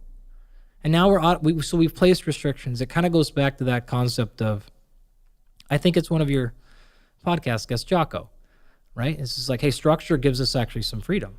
So by creating some restrictions here, we're a little more free to go, I only actually have to choose between A and B, rather than sitting down and going, man, I'm 20 hours into this exercise podcast thing, and there's so many options which one to pick. Well, you create a little bit of restriction, and now it's easier to go, oh, my only option is A or B. And there we go. So that's number 4. That's 3 and 4. At that point, once we're good there, now what you want to do is go to step number 5, which is actually select your exercises or your movements. And this can be as simple as selecting like a kettlebell swing or running or swimming. It could be your entire exercise mode. And what you want to do with exercise selection here is make sure that you're balancing those exercises across the whole week, not within necessarily every workout. So if you have 4 days a week, 5 days a week, you want to look at the exercise selection and say, okay, I need to have somewhat of a reasonable balance between movement patterns or muscle groups or front and back, side to side, however you're thinking of it, just across that week, right? So again, say we're on that 3-day program and we're in either of the buckets, any of the buckets really, and we say, okay, great. Maybe it's not ideal if all I select is cycling every day. That's not a lot of balance. I don't notice there's no upper body work there. There's no torso work. There's no other positions. So maybe I'm going to really focus on cycling. So I will do only cycling 2 days a week. But that third day, I need to pick something for the other movement areas. And that's going to make sure you stay in a reasonable balance. If you have an exercise that you like, great. If you have exercise you have access to. Again, maybe the gym is a giant pain in the ass. And so you can say, look, it's too far away. The closest one is 45 minutes there and back. So maybe I'm going to restrict myself to only kettlebell and bands and running because I can do those in my house. Awesome. We've actually created some freedom because we gave ourselves some restriction. And now we just have to figure out how am I going to give some movement patterns somewhat balanced across my 3 days. So really, when it comes to exercise choice, it is selecting the patterns that you know how to execute, giving yourself, again, somewhat of a balance between the muscles and the joints and the movement patterns, making sure that you are specifically targeting any muscle group or movement that you want. So making sure you want to improve muscle size in your glutes, you better make sure some of the exercises you're doing, at least 1 day a week, you feel it in your actual glutes. So you can check that box. It doesn't have to be every exercise. It probably shouldn't. It doesn't even have to be every single day. But make sure it's checked off somewhere on that list. And the last one is there a strategy in which you can progress it? So if you're like, I'm just going to do body weight exercises. Okay, great. Well, how are you going to progress those? In the case of like body weight, it's really hard to add load. Maybe you can put a weight vest on or something, but then maybe you don't have that, or that's an extra thing, or that can only go so far. So what's my progression strategy going to be? Well, in this case, maybe you just increase the complexity by going from 2 legs, like say a body weight squat, to a single leg squat. Or you just increase repetitions, or you increase time you're going to hold it. Whatever. My point is your progression strategy will be based upon the restrictions that you place based on availability and things like that. The last thing I would recommend here in terms of exercise progression, to make sure that you can continue to do these things while lowering your risk of injury, both in the short term and long term, is to progress your exercise complexity in this fashion. So make sure, number one, you can do the exercise properly with assistance. So let's imagine a scenario where we're going to try to squat. So put your hands on a bench or something like that. Now, can you execute that squat perfectly with assistance? So you're holding on to something. Okay, great. If you can't, then don't progress past that. Don't go now do a barbell back squat if you can't do it correctly when you had assistance. But let's assume most people can do that. Okay, great. Now you can move on to the next step, which is, can you do it well without assistance? So this would be body weight only. Check. Cool. We're good there. Okay, now you can go ahead and move on. Can you do it well with an added eccentric load? So in this particular case, if we're learning to squat, we can do it well when I hold on to something. That's great. Okay, now I can do it well with just my body weight. Now if I put a little bit of weight on, whether it's a kettlebell in the front like a goblet squat or dumbbells to the side or whatever you want to do, can I lower it and go all the way down and stay in perfect position? If you can do that, great. You're allowed to go to the next step, which is, can you hold it isometrically? So can you go all the way down and then hold that bottom position? What you don't want to do is start adding load or speed or fatigue if you're going down to the bottom position of the movement and you are out of control. We really want to avoid this. So I want you to show me you can go down and you can lower the weight under control. You can hold it in that position under control. If we're clear there, now we can add the concentric portion, right? You can now go ahead, you can lower it, you can hold that position of most danger, and now you can move up at whatever speed we want. We are all good there. Once you can show me those things, you can add the last two steps, which are now speed, if you choose to, and the last one, which is fatigue, right? I would really discourage people from doing exercises to fatigue, especially with a moderate or high load, unless you can promise me you can do these first 6 steps. If you can basically go hog wild with your training, and your chances of injury are very low. Again, both acute injury as well as long-term injury, which is just sort of like my joints ache and all of a sudden my shoulder hurts and things like that. That's really what I'm looking for. And once you're clear there, you can train pretty hard. I really like this because recently I was showing somebody how to use in this case, it was a hack squat machine. Yep. I noticed that they were very timid of getting into a deep squat position. And they cited a previous knee injury, which is long since healed. Right. But even with proper foot placement and everything, you just tell they were getting ginger about it as they approached that bottom position.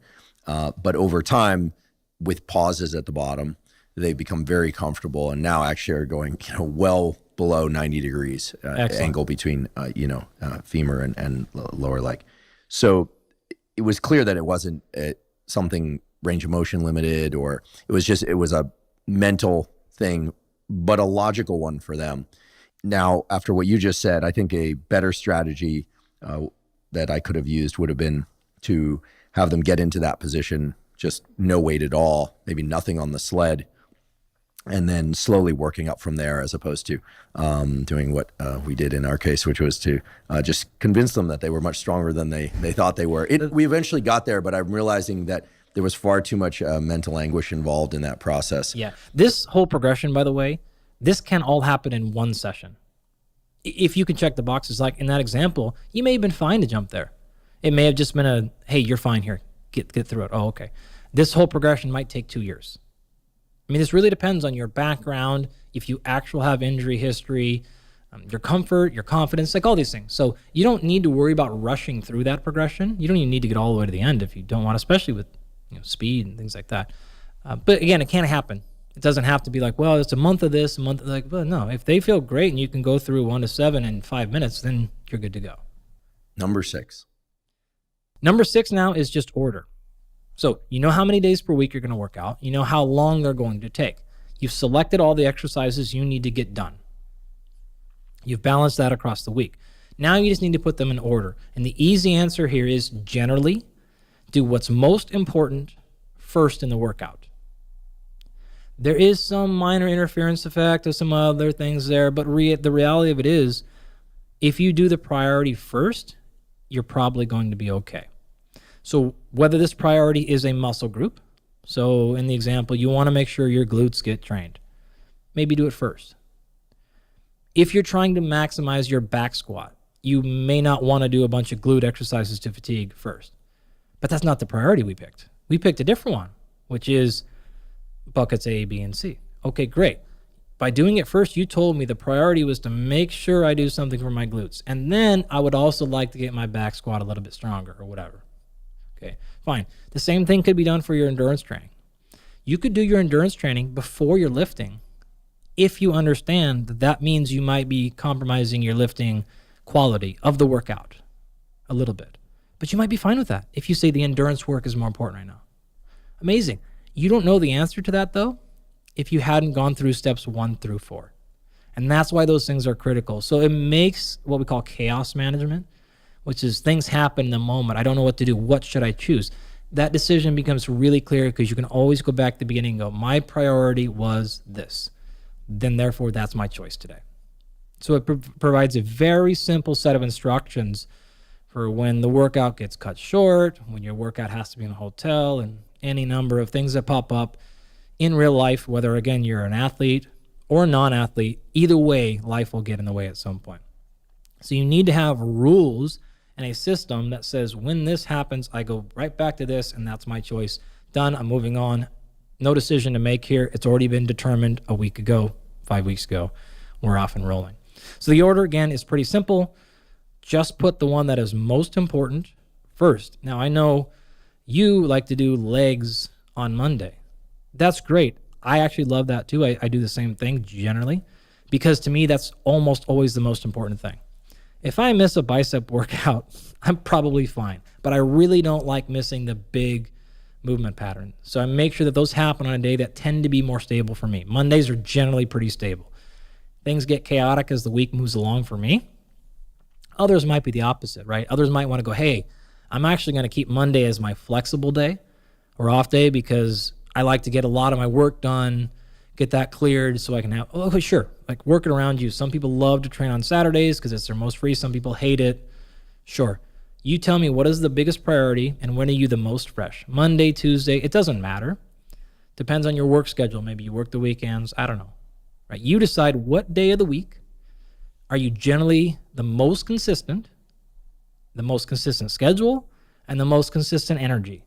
And do the thing that is most important on that day. It doesn't matter Monday, Tuesday, day 1, day 3. We were sort of talking about this earlier, but you actually don't even have to do a week schedule. Our brains tend to like to go year, month, week. But a lot of folks will even just run this thing in terms of like a 7 or 9 day schedule. In fact, we ran a 9-day training schedule for one of my Major League Baseball players. And he's 8 or so years into his career, and he's hitting all-time PRs in velocity.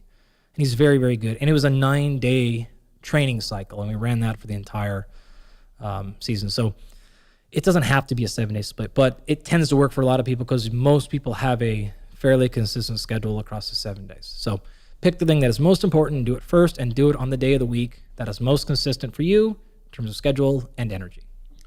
I really like what you're describing. I should just say that one of the reasons I put legs on Monday is because I tend to get enough sleep on the weekends. I generally get enough sleep during the middle of the week, but oftentimes things will come up. I can be pretty sure, however, that I've quote unquote caught up on my sleep on the weekends. This notion of catching up on sleep is a little dicey scientifically, but I tend to be pretty rested by Monday morning. Right. And actually my week begins on Sunday, and Sundays are when I get my long form cardio. So those two are really non-negotiable. And the reason that long-form cardio is on Sunday is that it can take many different forms. It can take a hike with a weighted vest. It can take the form of a jog. It can be done with other people. It can be family time. It can be time with friends and so on. And that's pretty hard to do during the middle of the week, or pretty hard to ensure, at least for me. I also find that by bookending the week with some non-negotiable days of training on Sunday, Monday, then if the week gets busy Tuesday, Wednesday, or even sometimes Thursday with travel and things like that, one can sort of catch up toward the weekend. It's not ideal. I mean, ideally it's spaced out, but really this isn't about what I do. This is really just to underscore the principle you described, which is I have a very clear sense now over, 3 decades or so of training and 3 decades or so of being involved in academics and science and work, of when I tend to be most rested, right, when I tend to have some flexibility in my schedule, and also when I'm trying to combine fitness with some of my social engagements, which is actually quite fun. One thing I noted is that the 4 boxes that you mentioned before, work, relationships, fitness, and recovery, some of them do have some crossover. They all do. A hike with family or friends is both relationship and fitness and so on. But I love the principle because anything that can add consistency, as you pointed out, is going to greatly increase the probability of reaching one's goals. That's sort of an obvious one. But in an earlier episode, you also said something that I wrote down and is really still ringing in my mind, especially now, which is that consistency always beats intensity. Correct. Yeah, absolutely. We used to do a thing when I was training NFL players for the combine many years ago, where Saturdays were supposed to be the day they came in and we did the most regeneration. So this is when they get body work done and we do hot, cold contrast and sort of all these things. And our attendance was like 1%. Nobody showed up, right? For a massage? Nobody showed up. Wow. Seems right. But remember, I love a good massage. Of course. But remember, you're 18 years old. You're likely to be getting millions of dollars handed to you in the next few weeks or months. And he's not referring to me, by the way. No. I'm actually quite a bit older than 18. And I'm not getting handed millions of dollars each week. Right. So I would think that. But those folks, like, they recover super fast. They've never really had that. And also, like, Friday night, kind of enticing. And so nothing was there. And the strategy then was, what if we, instead of having a important hard training day on Saturday, we transition and it is only things they want to do. So we basically identified, what are the things in training you love the most? And let's do those Saturdays. And it turns out for those folks, no surprise here, it was what we call the gun show. So they would come into the gym and we would literally do nothing but biceps and triceps. They'd just get a pump. And then the deal was, though, you come in, and literally what would come in is we would pick 3 guys, say you, and you. You pick your favorite bicep exercise. You pick your favorite one. You pick your favorite one. You 3 over there, you pick your favorite tricep. And we just run a big circuit. Like, just like, how many reps? I don't know. I don't care. How many sets? I don't even care. Just like pump away. Like, I don't even care, right? We chose small muscle groups. Not really going to interfere with much. We're training them for the NFL Combine, which is like, it's legs performance, basically, right? So it's like, if they smash their biceps and triceps on a Saturday, it's not going to influence what we did on Monday. So recovery wasn't an issue. Once we finished the gun show, though, now you have to go do your regen stuff. So if you need chiro work, you need physical therapy, whatever you're going to do. So we would get them in the building with the low-hanging fruit, and then we would actually get them to do their work. You can do the same thing, and I honestly do the same thing. I tend to do either, if I'm going to do an upper or lower split, I'm going to do that stuff either Friday night or Saturday, because it's very difficult for me to do a hard, long workout Friday night, right?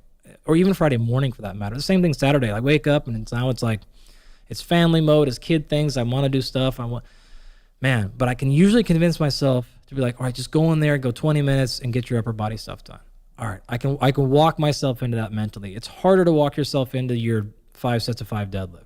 It's sort of just like, whoa, I ain't got that in me right now. My high intensity intervals, the max I don't have that right now. So I'll either go for my long steady state stuff, which is like, I'm going on the bike, I'm riding down to the beach, we're coming back, nasal only. I can get myself to go for a bike ride like that, whatever. So I pick the thing that I'm likely to do on the days where I'm probably going to be my weakest, quote unquote, not physically, but motivation wise. For a long time, I try to it just got stuck in a way where my harder stuff was Friday nights. And I'm just like, why am I doing this? I was having like a 50% success rate, just like we were having like a no % success rate with the NFL guys on Saturday. So you have to be a little bit tough. You have to grind sometimes. You have to, get some motivation and go after it. But you also have to be like, well, this is just stupid planning, right? Like, why put yourself in a position where you're just failing over and over and over when I could move it and go, look, those sessions are going to be things that are easier. They don't require as much gusto to get up and get them done. I get those things done 90% of the time.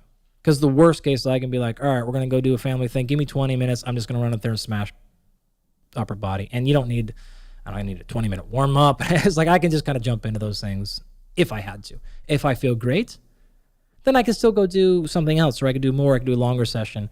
But you're sort of immune to any situation. So I would bookend those, I guess is what I'm saying.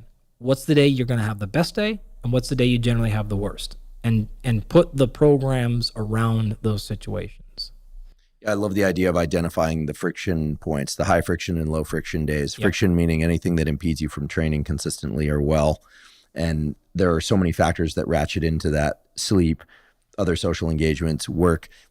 Friday night, I also find it tough to do any kind of training. I do cardiovascular training. I do interval type training on Fridays typically.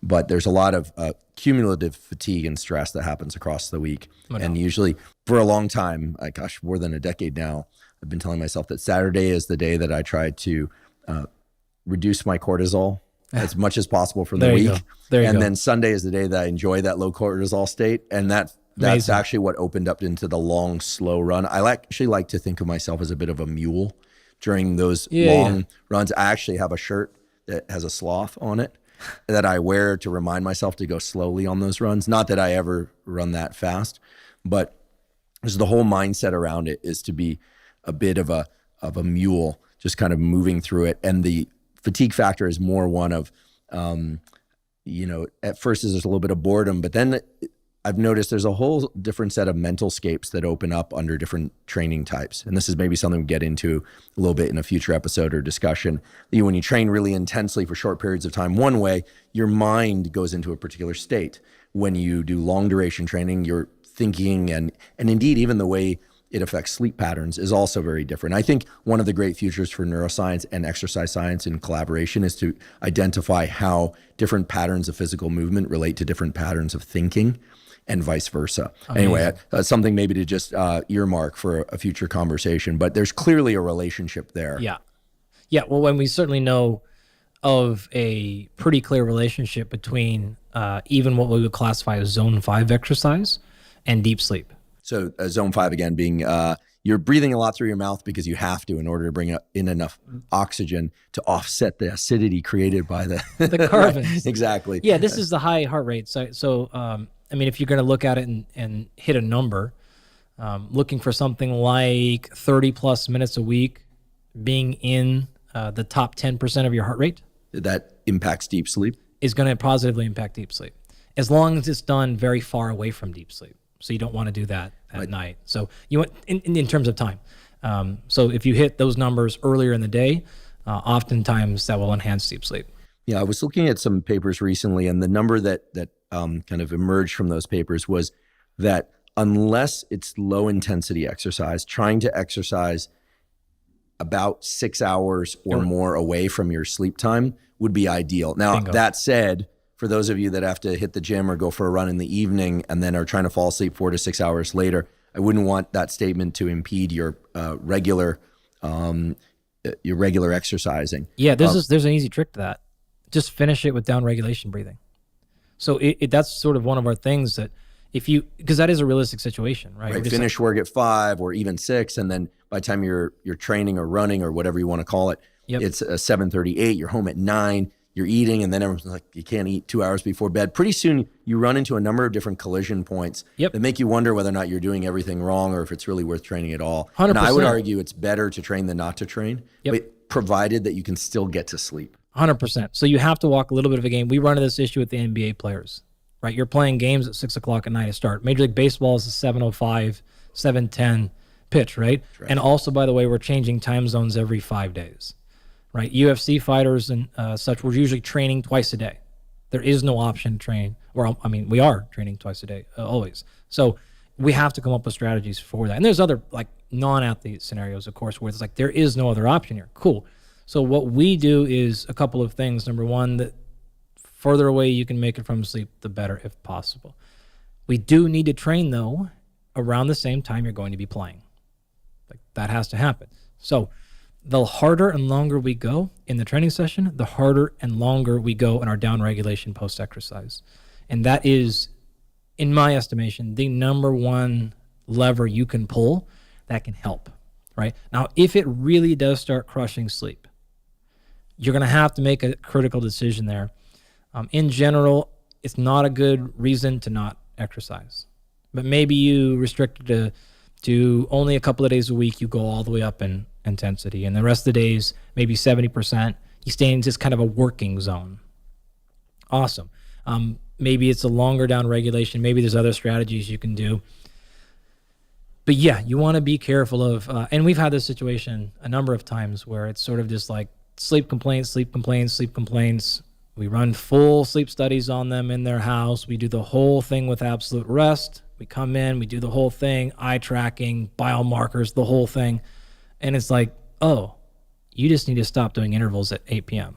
Right. And I would add to that another incentive for being able to train with or without caffeine is that it's very clear that even if you can fall asleep after ingesting caffeine in the preceding hours, that caffeine consumed in the, 12, but really, 8 to 10 hours, 4 hours prior to bedtime really disrupts the architecture of sleep. So if you critically rely on caffeine in order to train, whatever your training might be, and you know that sleep is important for recovery, well, then it's pretty obvious where I'm going with this. Yeah. So having that flexibility is vitally important. Yeah, you've probably also covered this, but you can actually measure that directly. So by eye tracking patterns, you can actually identify the effects that caffeine has on sleep, independent of a sleep time or not. Right. They're never positive effects. Correct. That said, I am a proponent of caffeine early in the day. And caffeine does have a lot of, it's anti-neurodegenerative, and as long as you're not getting anxiety, it's pro-performance, both mental and physical performance. But of course, if you do not need caffeine, if you're one of these mutants that do not need caffeine in order to go about your daily living with focus and intensity, then by all means, don't start taking caffeine. I'm not the hugest fan. I am scientifically 100% on board. Personally, I don't do well on it. Well, you seem to ride a little bit more what we would call, sympathetic tone, kind of shifted towards more alert. I tend to be naturally a bit more like my bulldog Costello was, a little bit more on the mellow, sleepy side. Yeah. And caffeine just puts me right at that alert but calm place. And I can get away with drinking I wouldn't say ridiculous, but a fair amount of caffeine and remain there. But I do restrict it until the time right up about 2 p.m. at the latest is really when I try and drink caffeine. Number 7. Great.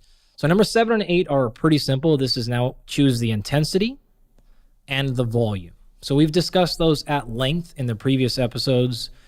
We probably don't have the time to go back over all those details. So remember the adaptation you're training for and pick the appropriate rep range, total amount of sets, as well as the intensity to then get the corresponding adaptation, right? All you have to do is select those things. In terms of progression through a week, the rule of thumb we say for intensity is something around 3% per week, all right?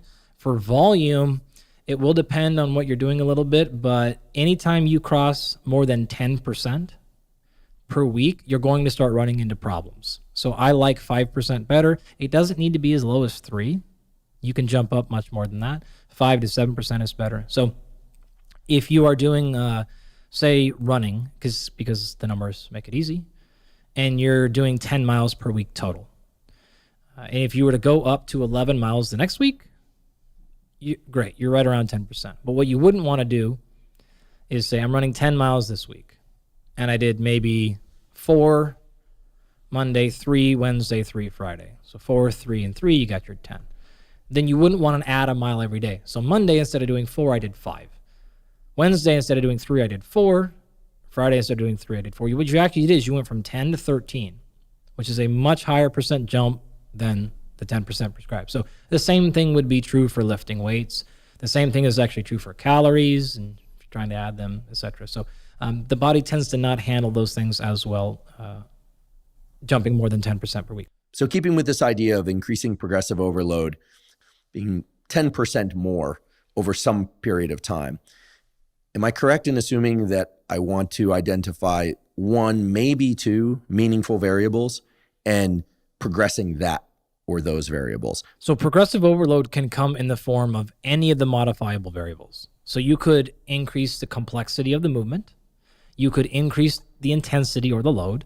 You can increase the volume by either more sets, more reps, or more total exercises in a day. What about time under tension? You could also manipulate how the tempo of each repetition. You could also manipulate how many times per day you train. So you can manipulate frequency. You can also manipulate rest intervals.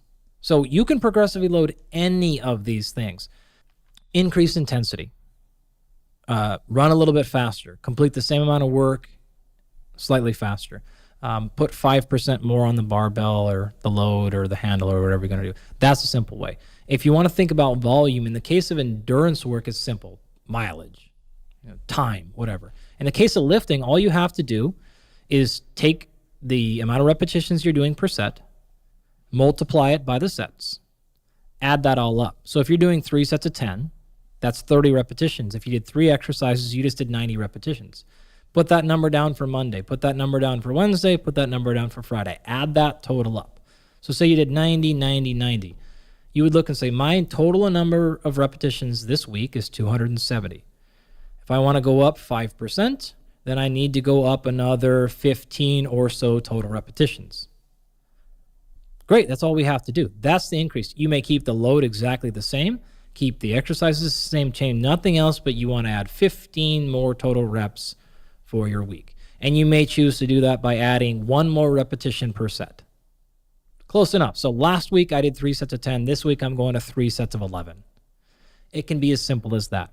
Again, it can be complex. I walked you through. It can be any of the modifiable variables, but the progression I just laid out is fairly simple, and it's honestly the one I recommend for most people just because it will avoid confusion and it will avoid people taking massive leaps in volume. So the typical strategy I would recommend here is increasing load or intensity or a little bit of a combination slowly for about 6 or so weeks, and then taking what we generally call a deload.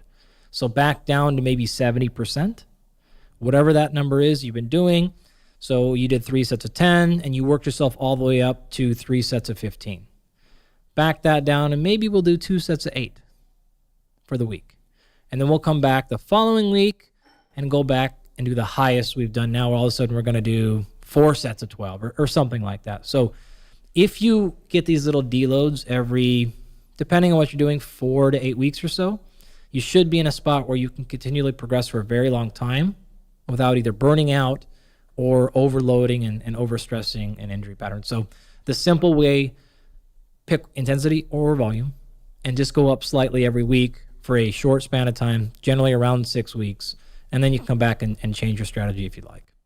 Because you mentioned sets and repetitions here, just wanted to remind folks that in the episode that we did on strength and hypertrophy, and that also included speed, there was a description of a terrific program for strength, which is the 3x5 program, or 3-2-5 program, as it's called, which is to select 3 to 5 exercises performed for 3 to 5 repetitions, 3 to 5 times per week, with 3 to 5 minutes rest in between those exercises. For 3 to 5 sets. And if I recall correctly, the protocol for generating hypertrophy, muscle growth, is to perform a minimum of 10 and probably more like 15 to 20 sets per muscle group per week.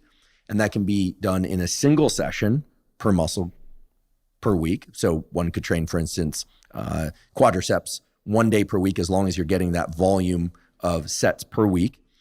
Or it could be divided up across 2 or 3 different sessions for that individual muscle group. Of course, people are going to target all their major muscle groups and hopefully some of them minor muscle groups as well.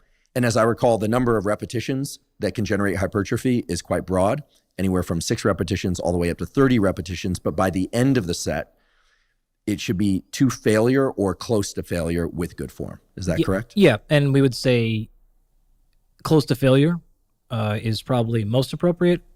You can actually reach failure maybe on a few of the sets, maybe the end, and probably best to choose that with the exercises that are safer. Not that any exercise is particularly unsafe if you do it appropriately, but you may not want to go to true failure on every set for the more complex, larger, riskier exercises. So hedge pretty close to failure, but not all the way. And I realize I forgot to mention rest intervals between sets.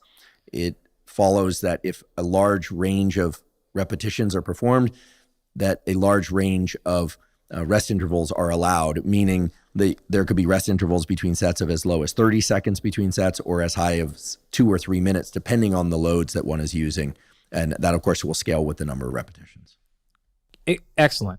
In fact, that sort of leads me into step number 9 of designing your own training program, which is you've decided our goal, we've worked our calendar out, we've figured out how many days per week and how long we're going to work out in those sessions. We then went and selected our exercises. We balanced them across the movement patterns and the muscle groups that we need, so we're not causing excessive stress on the same exact joint or muscle group over time.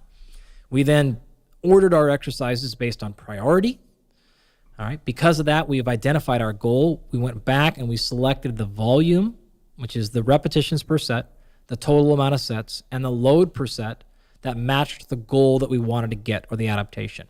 Now all we have to do is fill in the rest intervals, which reflect back again the goal. So generally higher rest intervals, which means time that you rest between your sets, higher, somewhere between 2 to 5 minutes for things like speed, power, and strength. Perhaps a little bit lower, although as you mentioned, it could also stay high for hypertrophy. And then for endurance, you follow the rest interval that reflects the type of endurance training that you'd like to get. That's walked us through 1 through 9. We're almost done. We've put together a pretty nice little protocol. It should be well-rounded. It should be effective. We've also talked about how to progress it from week to week, keeping it within, again, 4 to 6 weeks, maybe up to 8, before we then take a back off. The very last thing we have to do to make sure this training program is customized to you, your goal, and your situation, which is then going to enhance your likelihood of adherence and consistency, as well as increase the likelihood of effectiveness, is we just have to do a little bit of what we call chaos management, which is take a quick moment to think through, this program looks great, but if I had to nitpick it, where are the possible chances of failure? And you just want to sort of think about where would I predict things would go wrong? And if anything pops out to you, try to come up with your solution at the beginning. And this could be a number of things. So maybe you've picked an exercise and you realize, man, I really actually don't like that exercise. Or maybe you look at the schedule now that it's laid out in front of you. You look at your work schedule and you're like, maybe that's a bit aggressive. I don't know. It could be any number of things. But it is a useful exercise to just think through everything realistically. I typically, just like it's the adage I teach my graduate students, before we hit submit, we're going to sleep. So it's there, it's ready. We're going to take 12 hours. We're going to wake up the next day and look at it again and go, are we sure we're good here? Yep. Make adjustments if you need. If not, if you feel confident, then hit send and cross your fingers. Yeah, we were referring to submitting the manuscript. It's interesting you say that. I have a statement that I always make to people in my lab. They hit submit, and I always say that you realize you're going to wake up tomorrow morning, there's going to be an email in your inbox that something was formatted incorrectly, and you're going to spend tomorrow reformatting and submitting again. So I've also learned that every project is actually two projects. I'm trying to not die over here and interrupt you. Yeah, it's true. I've done this enough times. I've done this, many dozens of times. And then there's also another truism of science, which is that, there's the project, there's a scientific question, and then the paper is yet another project. And I actually think this is an analogy that carries over to other domains of life. I think that anytime we take on something, like we want to write a book, or we want to get a degree, or we want to run a fitness program, I think it's worth thinking about those decisions as actually taking on two major things, because one is the planning and organization around that thing, and the other is the actual performance of the thing. And so I say that Wonderful. because here, what you just described, this 10 steps to consider in designing a program. I think some people who are real list makers and love the precision and the thoroughness, and I'm one of these people, thinking this is great. I just want to check off each one of these things on the list and figure out the ideal program for me for a given period of time, et cetera. And then other folks might be thinking, well, that's a lot. That's just a lot to do. But what I know with certainty is that performing those sorts of, let's just call them what they are, those tasks of figuring out what's what, where the defenders are, et cetera, without question makes everything go so much more smoothly once you are into the actual performance, the action of doing the exercise program or the book or the podcast or whatever it is that you happen to do. So I'm grateful that you brought up both the things that act as conduits for getting good work done and this notion of defenders and bottlenecks, because if we don't consider those, I would argue that it's a very low probability that anyone will succeed. But when one does consider those, even just a few of them, I think the probability of success goes way, way up immediately. That's actually a very good point. That is a lot of work for a lot of people. And I know when I'm consuming information, it is helpful to hear structure and systems and design. It's also helpful to hear actual real life examples. So maybe the next thing we can do here is I can just walk you through an entire setup and a program. considering folks that are in bucket A, B, and C, and maybe I'll save a little bit of the explanation and we'll eliminate maybe some background, and I'll just walk you through what this could look like. All right. So I created a program which should run about a year. And the idea here is that this could be an evergreen system. So one could check off all the boxes that we've talked about. So in general, we want to have 3 primary goals with exercise. We want to look a certain way, whatever that means to you. We want to be able to perform a certain way, whether that's for life goals like hiking and energy, or sport goals, or whatever. And then we want to be able to do that across our lifespan. Okay, so a program that gives you all the goals we talked about, and a program that covers that health combine that we referred to way back in some of our earlier discussions, which, as a little bit of a recap, is what are the physical fitness parameters that we know are critical to maintaining both lifespan and wellness span? And as a bit of a reminder, those are things like your grip strength, your leg strength, your total amount of muscle mass, your actual speed and power so that you can catch yourself from a fall, your VO2 max, and your physical fitness. So I want a program that does a little bit of all that. It's similar, actually, and we're kind of crossing barriers between our 3 buckets.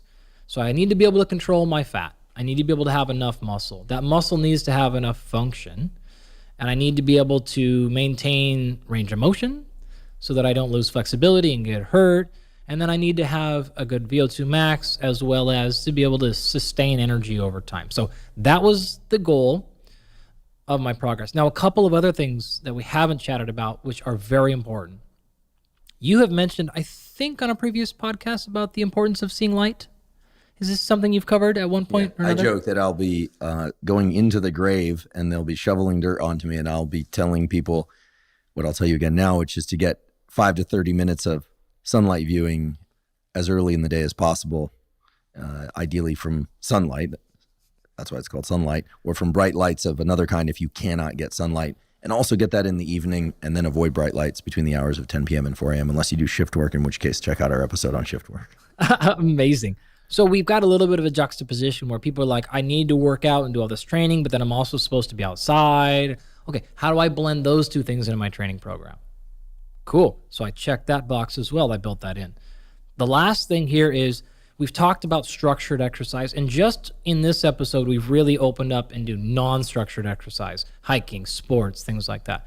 Well, one thing that is incredibly clear, and my colleague and friend Tommy Wood at the University of Washington published a fantastic paper very recently on the importance of proprioception in maintaining and staving off late onset dementia and Parkinson's. Maybe just remind people what proprioception is. Yeah, absolutely. So there's structured exercise, and that's very important. But then there's also things like balance and coordination, and proprioception meaning you're adjusting to stimuli coming in from the outside world. So this stimuli could be sound, could be light, could be smell, or in the physical case of the body, it is where you are at in space. So I'm feeling like I'm falling to the left, therefore I need to correct and move back to the right. So you don't get this with doing things like a hack squat on a machine. You get this typically from being outside. So now you're smelling and seeing things, and you're also not landing with your foot in the exact same position on an even platform. We get this from things like sport. Now I'm not only exercising, but I'm reacting to the outside world. The ball's going over here, my opponent's going over there. So it's very important, in my opinion, to have at least 1 session per week of exercise in which you are doing something that challenges proprioception, right? So how do I fold all of these best practices into one training program that's not 200 hours a week, 7 days a week? That's what I've laid out to you. Make sense? Makes sense. Cool. Let me walk you through it, and then maybe we'll come back into each individual category, and you can ask questions about them. So the way that I think is best is to have a goal, and have that goal be around 8 to 10 weeks long, like we've been talking about. So what I gave you is, let's start off with quarter number 1 of the year. So perhaps January through March or so, and it doesn't have to be this one, but just as an example, you decide your goal is going to be to put some muscle mass on. So we're going to prioritize adding muscle. Okay. Now within that, you're going to be bulking up, adding some muscle, but we're also going to be sleeping more. We know we need extra recovery in this session, and we need to go up in calories. Now, this happens to work nice for a couple of reasons. But in that protocol, maybe we're going to do 7 days or 7 sessions a week of physical activity. Doesn't mean 7 days, but maybe those sessions are something like I will do one indoor sport. This could be basketball. Could be any number of things, right? So I got my sport ticked off and it's indoors. Why? I'm January to March. The weather's probably not great for most of the world, so I'm not going to do as much outside activity. I'm going to do weights maybe 3 or 4 times a week, and then maybe 2 days a week I'll go for a long walk. Okay? Again, we'll come back and I'll explain to you why I made all these individual choices. So you're going to run that for the first quarter. At the end of this quarter, you're going to take a deload week. Now, this could be fully off. Maybe this is when you schedule a vacation. Maybe this is backing off. Maybe you just keep your walks in and you spend the extra time on your family or work or whatever else we need to do. So we've bulked up a little bit. We've spent 12 weeks adding some mass. Now we're going to transition into quarter 2, which is where we start to actually get lean. This is actually a pretty standard bodybuilding template, which is you put on some mass first and then you get lean after that. So now we're going to get lean from April to June. We're going to bring calories down a little bit. So now we're actually going to play in a hypocaloric state somewhat. The days tend to get longer. So we're going to have more time to spend in the sun. So we're going to shift a little bit from an indoor sport activity, like the example I said earlier was basketball, to maybe stand-up paddleboarding or some other thing where you're actually getting your sport done. You're reacting, you're using proprioception, but now you're getting that sun in there as well because you have a greater opportunity to actually do so, and the weather probably is going to cooperate with you more often than it would in, say, February. You're then maybe going to pick a fitness or an exercise class. Any number of routines where you're with multiple people. And then 2 days a week, in addition to that, you're going to maybe lift some weights. All right? So now we've added some muscle. Now we've got lean. And all of a sudden, we're actually looking pretty good for the summertime. Interesting, right? Quarter 3, July to September, we'll transition and we'll try to get into great cardiovascular shape. So we'll transition more into some high-intensity interval type of stuff more frequently. We're going to maybe stay at maintenance calories now. We spent a little bit of time hyper, then we went hypo, and now we're going to go back to maintenance and keep along. We're going to continue to choose some outdoor sports, but maybe you change it up. Maybe you keep the same one. Maybe now we switch it out into golf, or now we pick up pickleball, or we play basketball, but now we just do it outside. Any number of things you can do, right? So maybe even we do a couple. Change it up. You do that twice a week. You're spending more time in the sun now. You're looking outside and you're seeing this great weather and you're not cooped up in a gym, but you're getting your physical fitness in. That's also going to be aiding in your high intensity or your interval, your conditioning, because you're doing more stuff like that rather than lifting in a gym. And then maybe you're actually going to do some track workouts. Maybe we'll do this on a bike or we'll do some hill sprints outside, any number of things. And then we'll do that maybe twice a week. And then we'll still lift weights twice a week in our gym. The last quarter then is going to be October to December, and we're going to transition there into more pure cardiovascular fitness. Okay? Because we're doing that, we're going to be working harder. And remember, cardiovascular training is generally expelling much more calories than lifting. So we're going to actually go up in calories. We're going to return to that. And that works out kind of well because I don't know if you know or not, but people tend to eat a little more calories from the months of, say, November through December. Yeah, holidays and at least in Northern Hemisphere, colder temperatures. Totally. Maybe even we play with 2 workouts a day here. We're trying to get really in shape. We're trying to improve our conditioning and our endurance in multiple areas. We're going to actually transition back into an indoor sport. So maybe we're going to do some kickboxing or a jiu-jitsu class or something like that.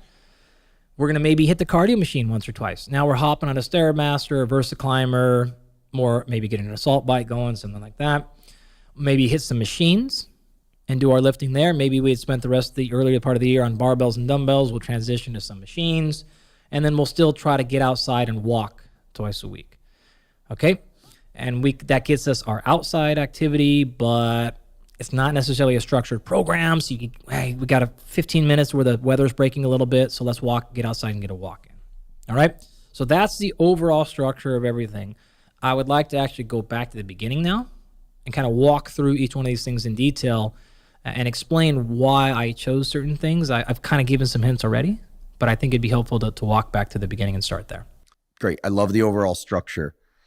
I have just a couple of questions.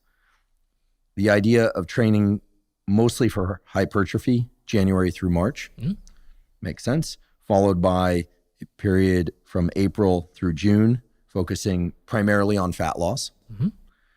And then from July to September, speed and interval type work. And then October to December, you put to emphasize endurance type training. I thought for a moment that when we got to October, December, you were going to emphasize strength.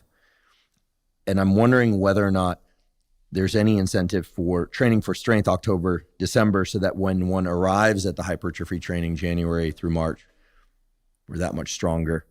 The idea being then there's more muscle to hold on to as one then tries to lose fat from April through June. And then July through September is the speed work, or is July through September the speed/power phase of the program? The July through September would be more like your higher heart rate, learning to get all the way up, maximum exertion, and then recovering. And October to December is long form endurance. Moderate to long form, right? So it's closer to that aerobic capacity stuff. It is closer to longer duration and moving through that spectrum. You are astute in pointing out that I didn't have pure strength really in there. You certainly could fold it in, but quite literally, if you spent 3 months bulking up in January to March, that's going to bring some strength along the way. So you should be fine there. But you absolutely could alter any of these variables if you wanted to emphasize something more than other ones. So say you actually felt like you ran through the fitness testing and you identified, actually, your endurance is pretty good, but you're struggling maybe with a little bit of strength and maybe a little bit of lower muscle mass. You could substitute quarter 3 or quarter 4 and say one of those quarters will be strength, and then I'll do all of my conditioning in another quarter. And what you've really done is the programming is still fairly simple. You've just altered the priorities a little bit, and therefore you've altered the adaptation across the year. And why this is really important. This template is meant to be something you can just run back year after year after year, and you make a subtle change like that. And now over the course of 5, 10, 20 years, you're going to be in a fantastic spot at the end. So you can make easy adjustments along the way as priorities pop up, as goals pop up, but you're going to be in a position where there's nothing that's going to be lagging behind. You'll be in a good spot. Most of your bases are covered to be pretty lean, have a good amount of muscle, and to be in great shape. 2 other questions. One, just a quick question for sake of generating proprioceptive feedback during the endurance phase. Is trail running a good option? Absolutely. Great. Thinking back to days running cross country. It's October to December, you're trail running. Totally. Training for endurance. Okay. The ground is not super solid, which is even better in this case, right? So you're making more choices and trying to not fall on your face. Absolutely. And then you mentioned bulking up, and I just wanted to highlight that there are some folks, myself included, while I'd like to add a little bit of muscle here or there, I'm not interested in overeating to the point where I lay down a lot of body fat stores along with that. And I think a lot of people out there are not necessarily interested in quote unquote bulking up.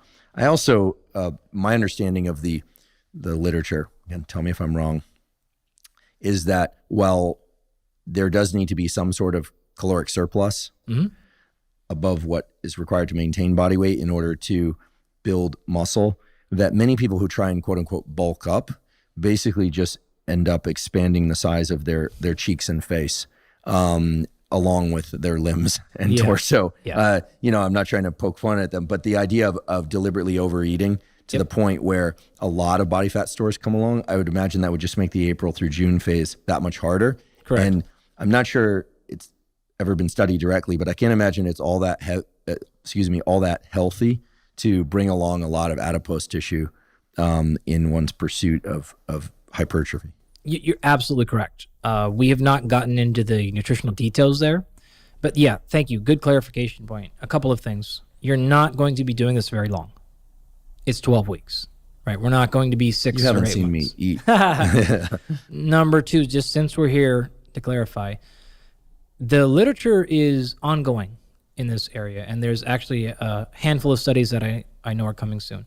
But in general, when I say hypercaloric here, I'm referring to an increasing caloric intake above baseline by something like 10 to 15%. So if you normally eat 2,500 calories throughout the day, you might add another 250 to 400. I'm not doubling calories. I don't want you to be stuffing your face, hating food, feeling awful all day, and then putting on half of your weight as fat and half of your weight as muscle. It is just technically hypercaloric because you're eating more, which is an absolute requirement for most people to add muscle, right? Some folks who have a high percentage of body fat and a low level of fitness training can actually get away with just being either isocaloric technically or even a little bit lower and still adding some muscle while losing some fat. But for most folks, that's going to be challenging. So you're going to want to be in a hypercaloric state. Another reason I put it in here is because, remember, people tend to make these extra calorie choices during this part of the year anyways. And so you're sort of playing into life is why I chose that, right? It's like, hey, you can't restrict calories all the time. It's really, really hard. So maybe if we can put it calorie restriction during the phases of the year, that's a little bit easier, and give you the freedom to have a little bit more calories during the phase of the year when you're probably going to want to do that anyways. Just make sure you're doing a style of training that supports that. So you're going to be trying to add muscle when you know you're going to be adding more calories. We're going to be trying to really push the pace on our conditioning when we know we're going to be eating more calories anyways. And so that is actually, in fact, exactly why I chose those goals for those times of the year, is because we're now playing into life a little bit more. But we, again, certainly do not want to be eating to an excess where it's causing some of the problems you mentioned. We just need to be eating a little bit more. The last point here is the next phase, April to June, we know we're going hypocaloric. So it's always kind of nice to go, yep, we're going to go in a little bit of a calorie deficit here, but it's really just these few months. And it's okay because I spent the last 6 months where I wasn't restricting that much, and then one actually where I got to eat a little bit more.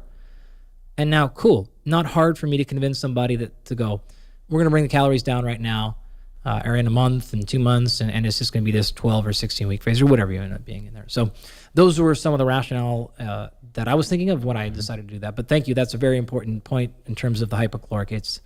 It's not the dirty bulk. It's not the excess that a lot of folks will do. And just a final point for folks in the Southern Hemisphere, Australians and South Americans, we actually have a large listenership in the Southern Hemisphere.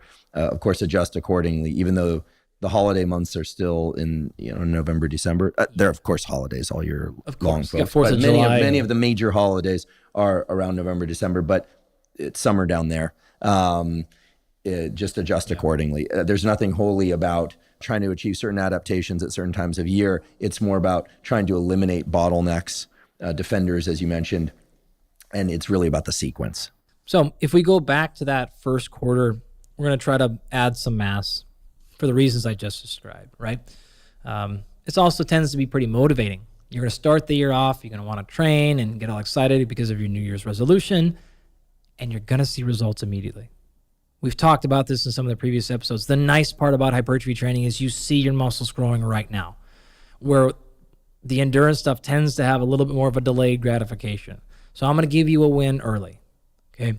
Now, we're also going to be sleeping more because we know, and maybe we'll get into this in a future episode, that sleep is absolutely critical to recovery and critical to growing muscle mass. So you're going to emphasize sleep more during this part of the year, also because the sun is very low. It's harder to sleep for a lot of folks, longer when the sun is out for longer, especially if you don't have a perfect blackout curtain. Again, so you're just like trying to play with the restrictions life gives you and optimize your scenario. So the sun's probably not out very often, and especially depending on where you live, if you're anywhere like where I grew up in the Pacific Northwest, it's going to be dark and gray and gloomy most of the day, so it's not hard to convince you to go to sleep a little bit more often.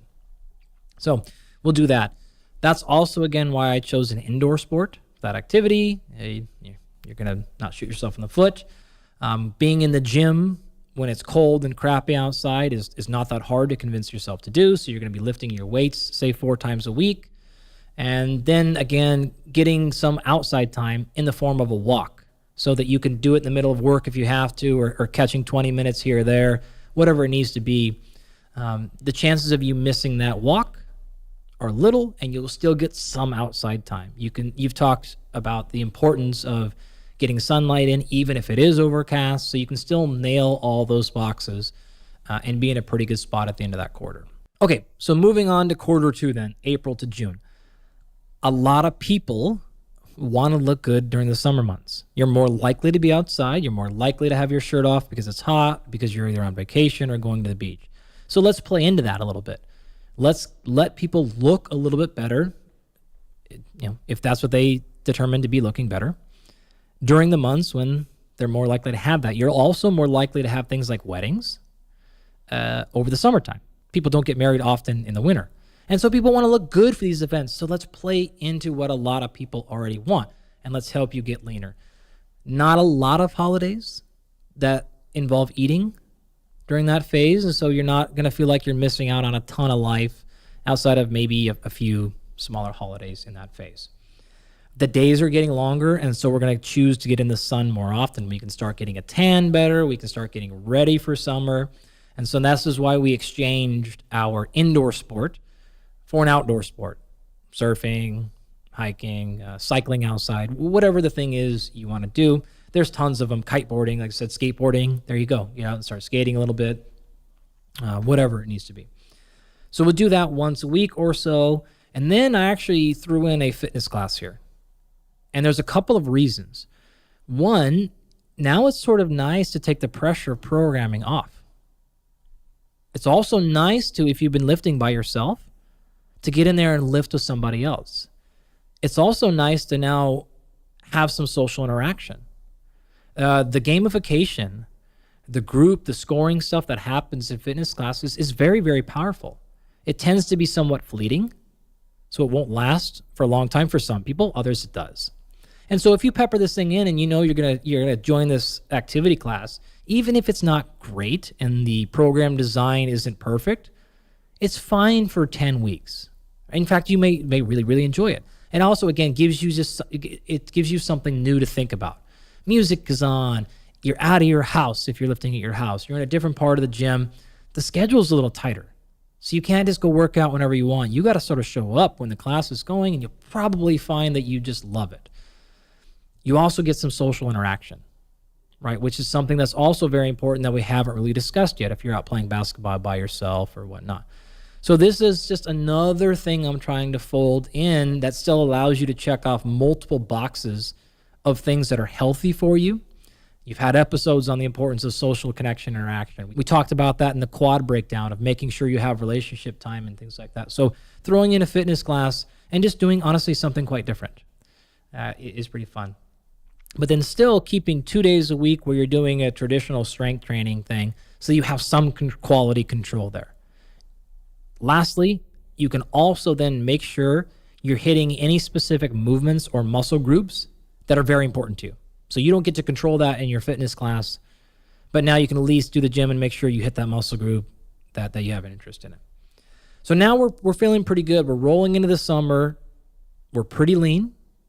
We're getting out in the sun a lot. We're bringing calories down a little bit, and we probably are feeling pretty happy. We're also not burnt out. We've done a lot of fun things, and we've checked a lot of the boxes off for long-term development. We had a combination of specificity with exercise selection, but we also folded in just a little bit of variation so we don't have to worry about overuse injury of doing the same machines, the same lift months and months and months after months and slowly wearing down something if our technique isn't perfect. Okay?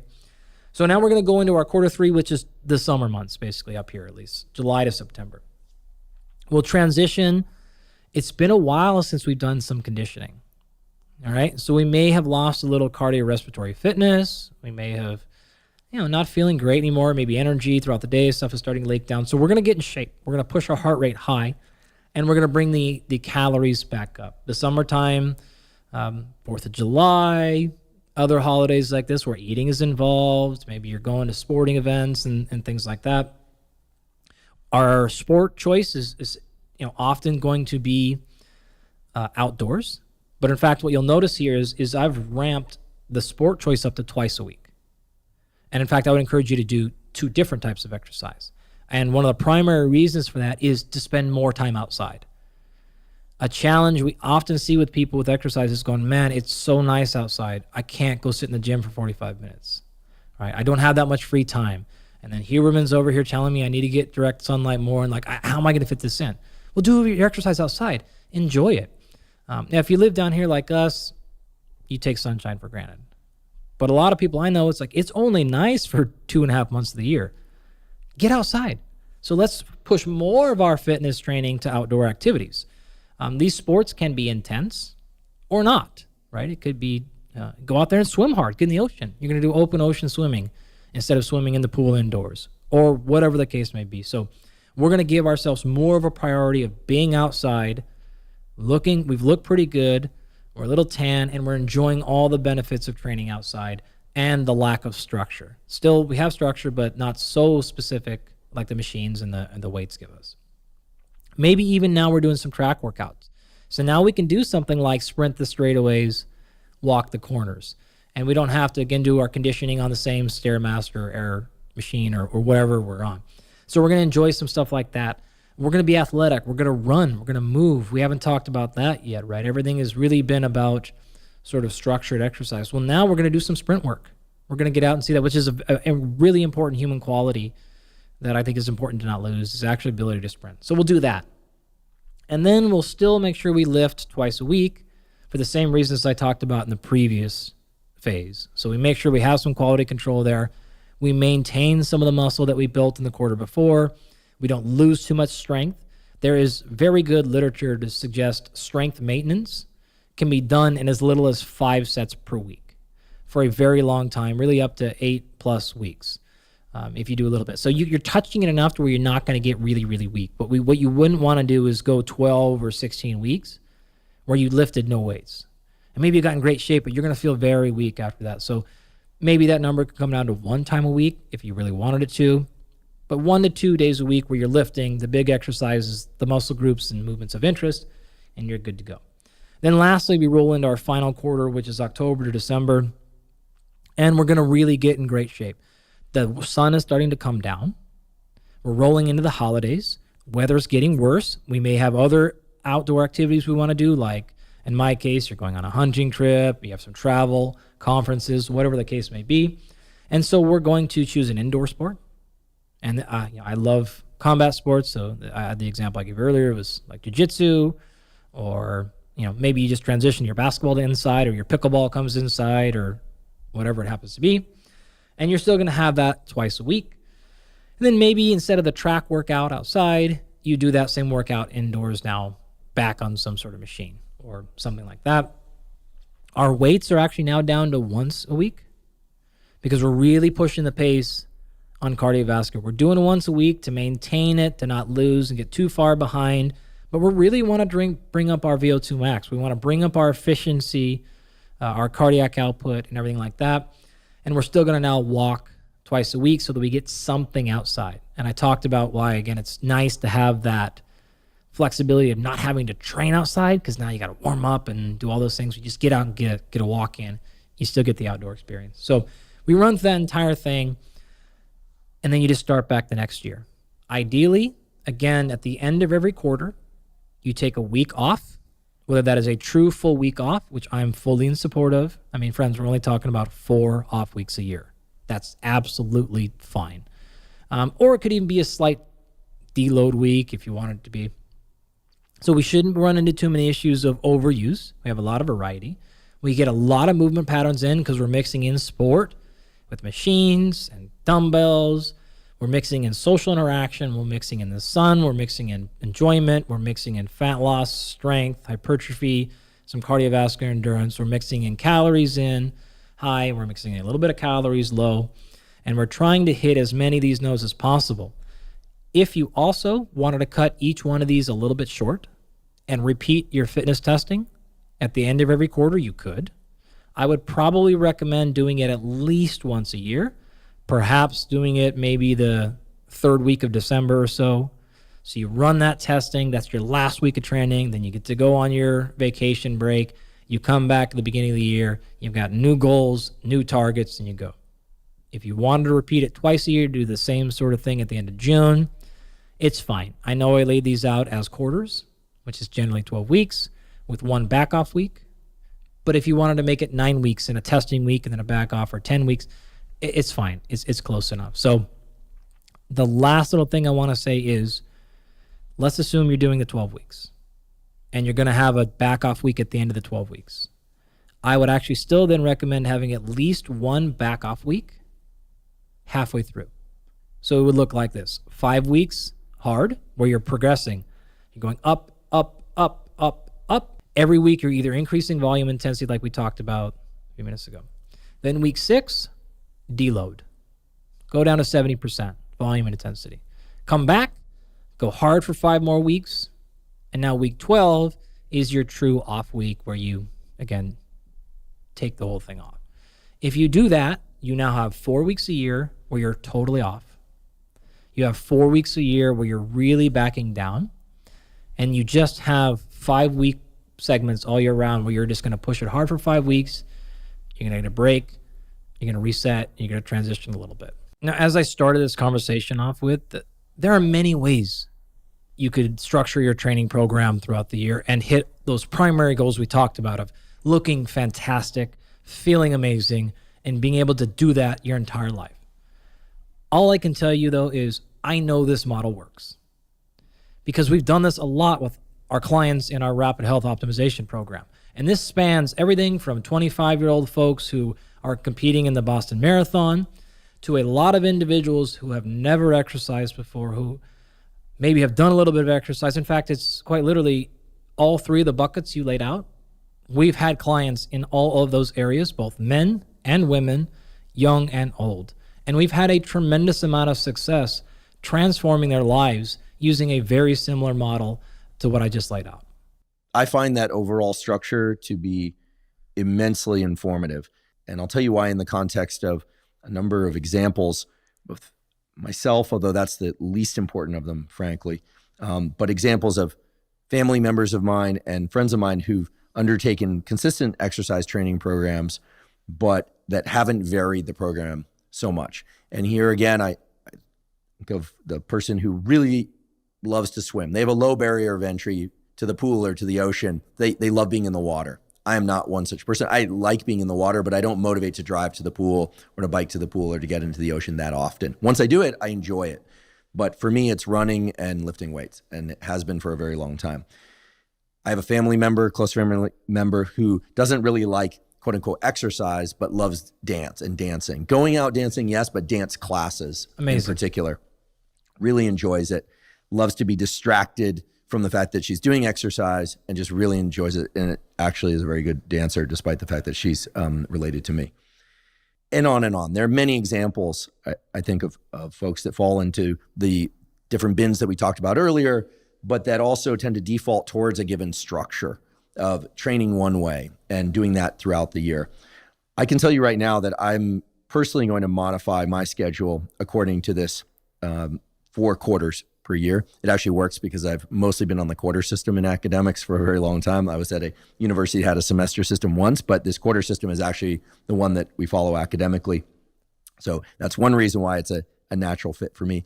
I confess that I typically don't vary up the proportions of endurance to resistance training. I tend to keep those about 3 and 3 across the week, 3 resistance training sessions, 3, let's call them cardio sessions, but each one designed to achieve a different adaptation. And I've now altered those even further based on your recommendations in this episode and previous episodes.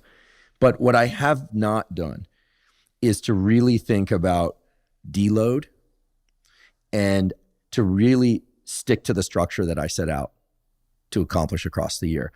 On the topic of deload, for me, the deload has been when I get overwhelmed with work or I've gotten sick. I don't tend to get sick that often, but every once in a while I'll get knocked back with a cold or a flu once every 3 or 4 years, I seem to really get hammered with a fever-inducing something or other, and then I'm bedridden for a couple days, and then I'm back at it, and I tend to come back rather slowly, and that tends to be my week off.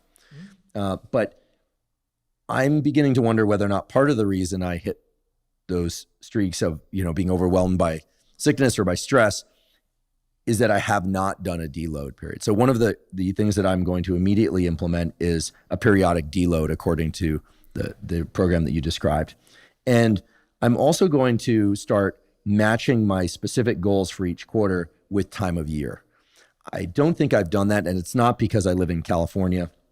And by the way, folks, there are temperature variations and amount of light across the day variations in California as well, although they are not as dramatic as they would be near the North Pole, for instance. Right.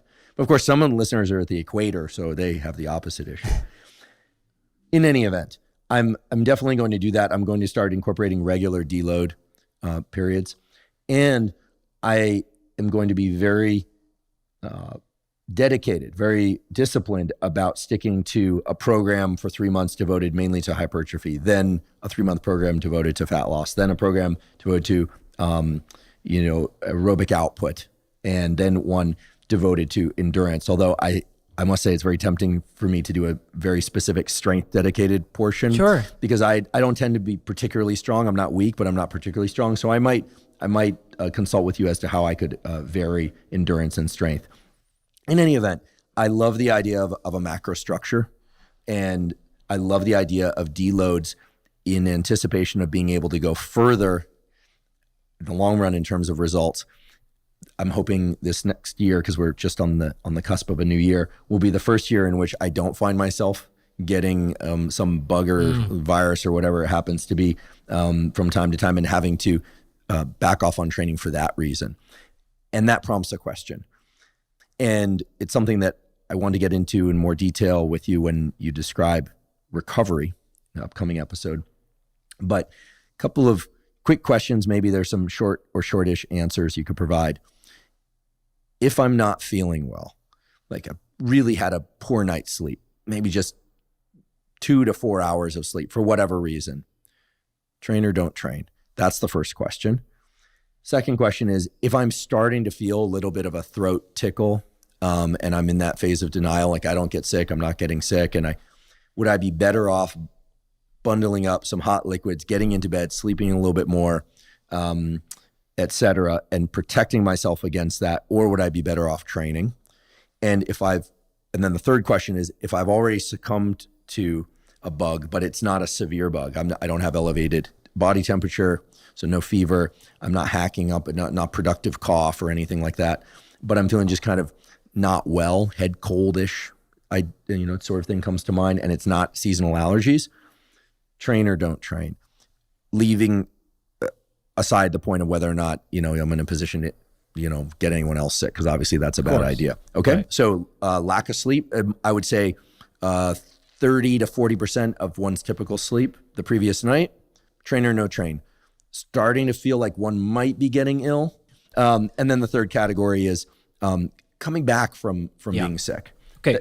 Thanks. And sorry for the extended question, but I want to make sure there was enough detail there, because I think these are 3 common scenarios. We are going to cover that in the recovery conversation that's next in detail, and I will give you very specific guidelines, and we'll have plenty of time to go into that. The quick answer is it comes back to what phase of training you're in. Now, to walk through each scenario, if it is a crummy night of sleep, and I am in a phase of training in which we are trying to cause adaptation, I have a lot of space in my schedule, and I'm really using this time to make progress, because I know coming up soon, my schedule will change and my time to train will go down. I'm still training.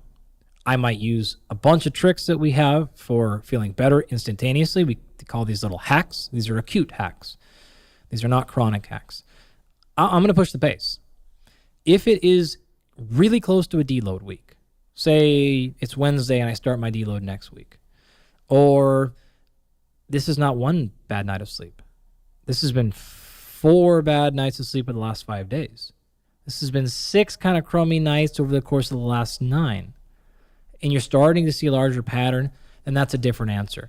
So the question we're going to ask ourselves is this acute? Or is this a tendency or actually a chronic thing?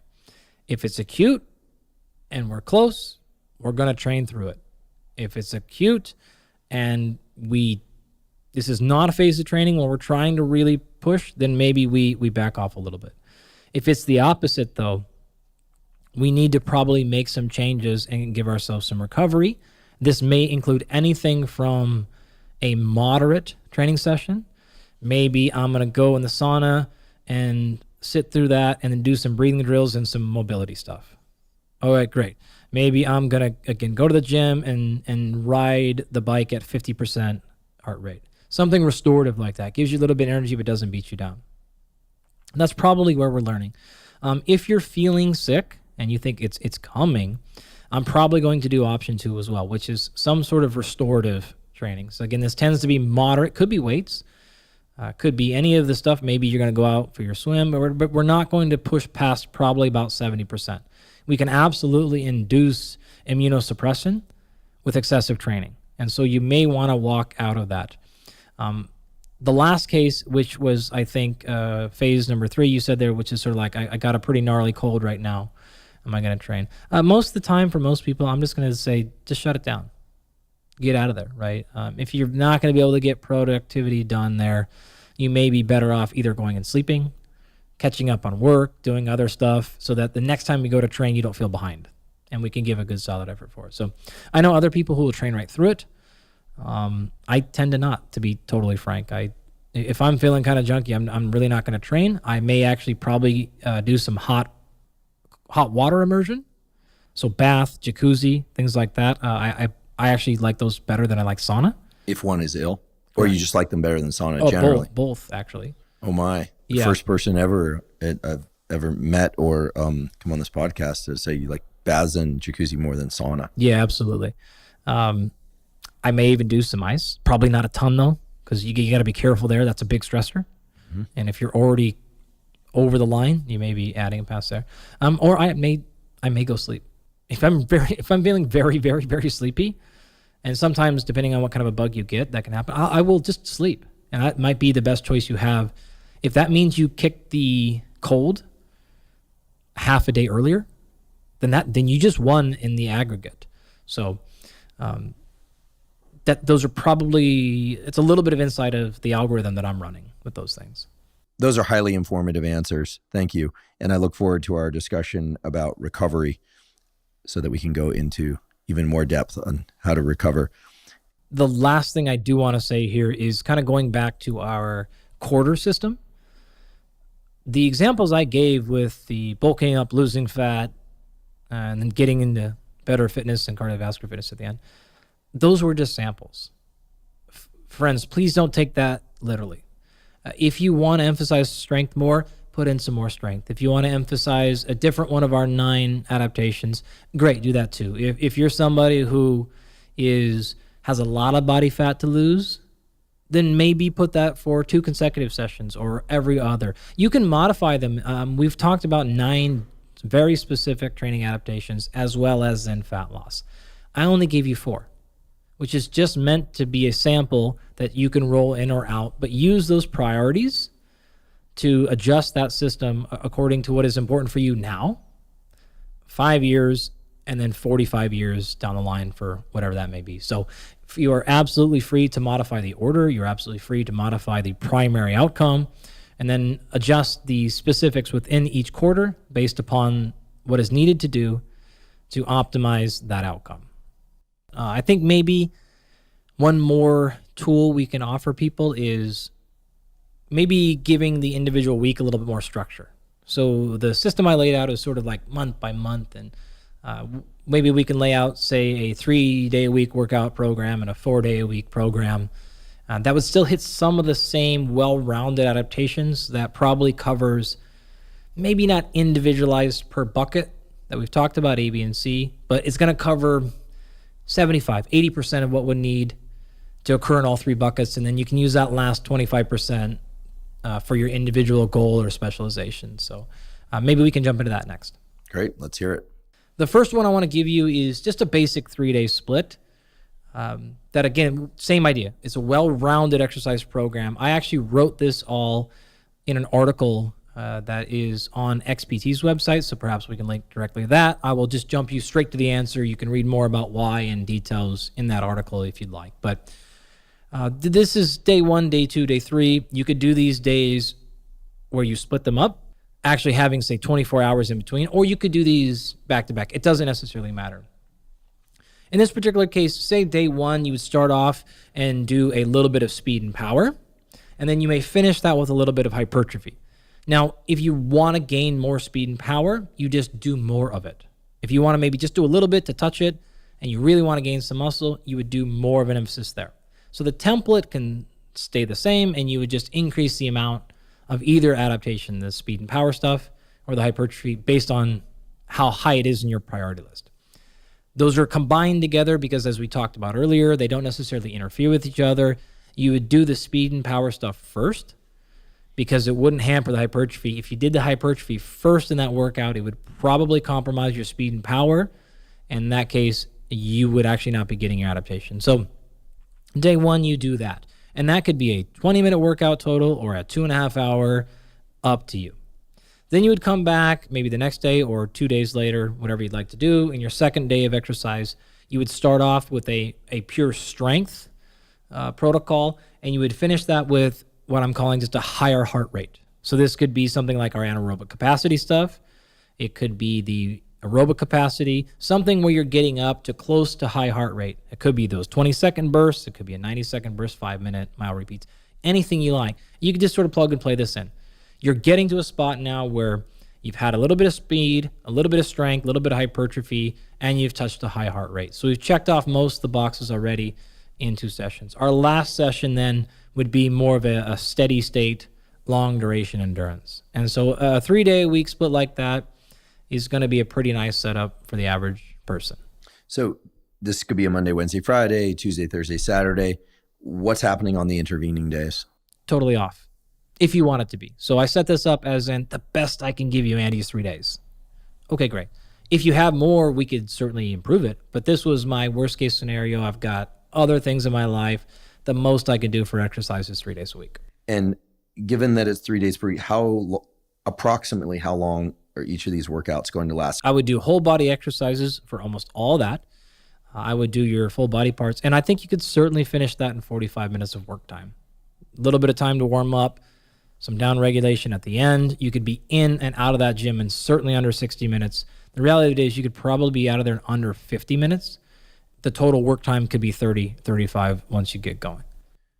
So that's 3 days. As you pointed out, probably more work per week is going to be better in terms of maximizing goals of aesthetic goals and performance enhancing goals and longevity goals, right? I mean, the numbers that I've heard is that we should all try to get somewhere between 150 and probably more like 180 to 200 minutes of zone 2 cardio per week minimum.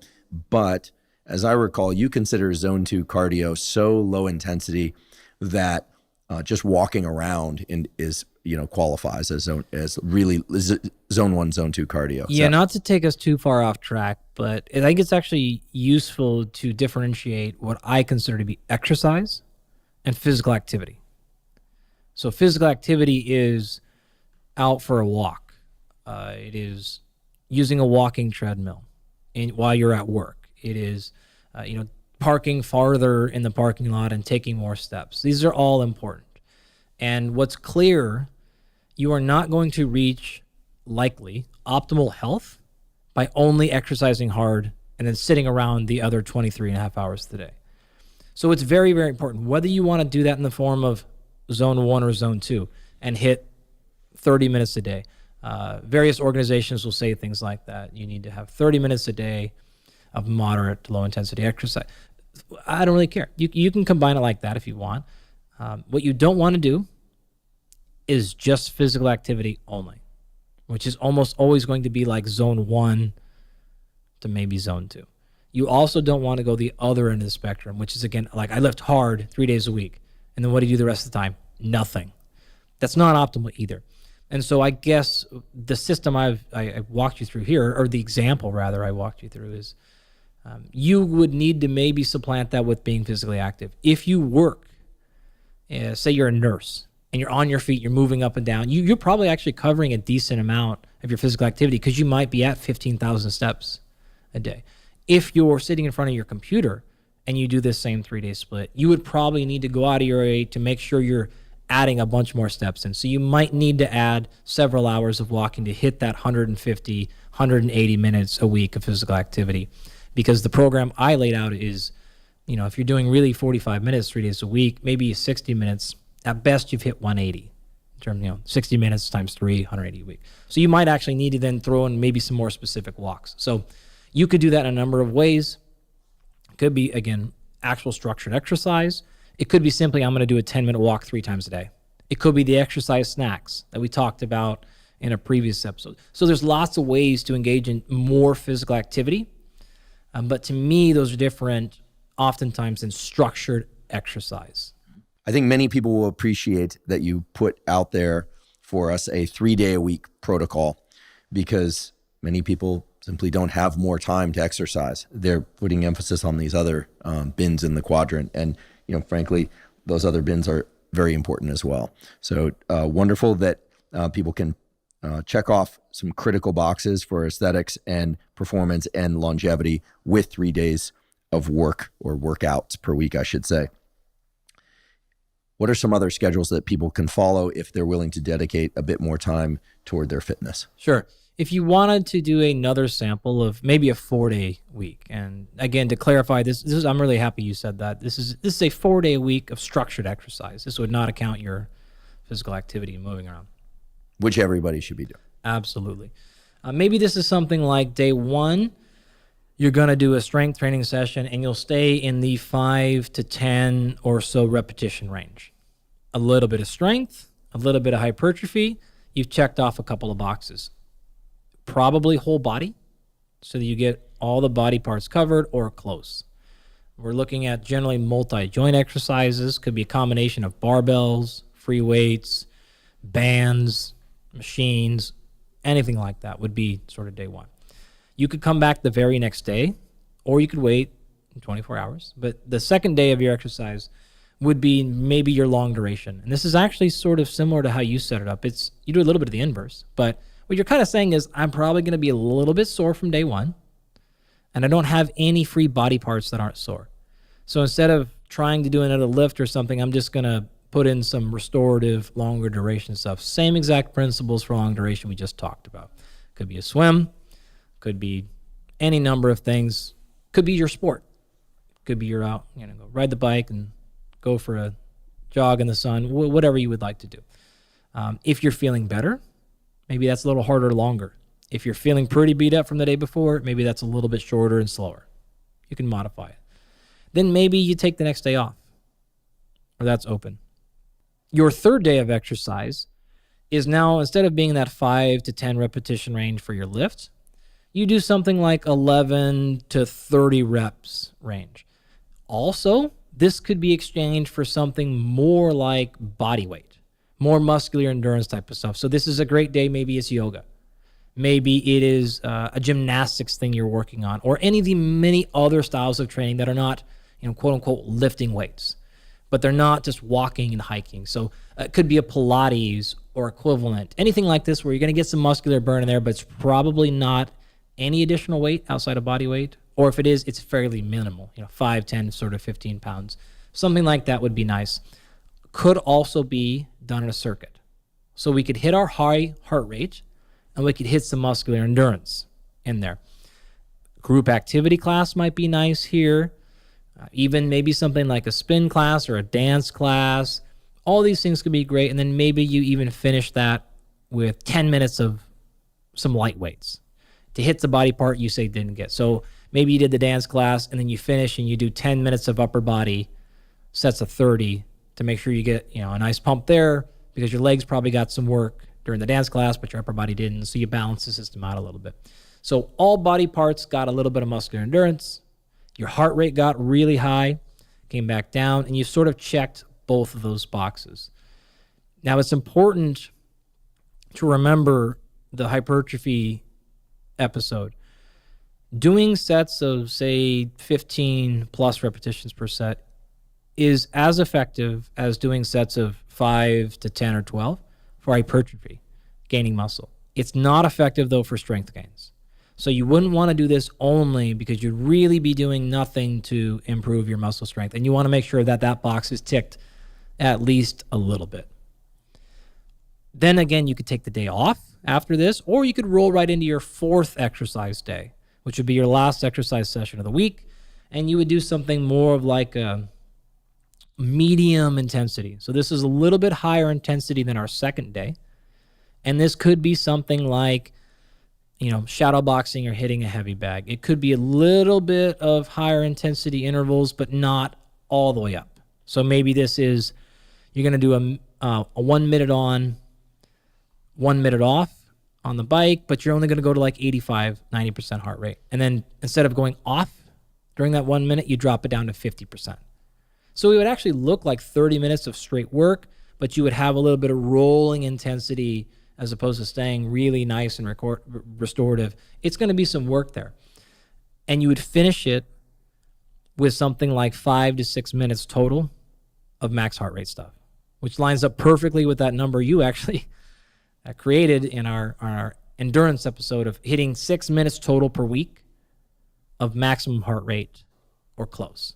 So you could wrap that all up kind of into one session. You could do those in the inverse order.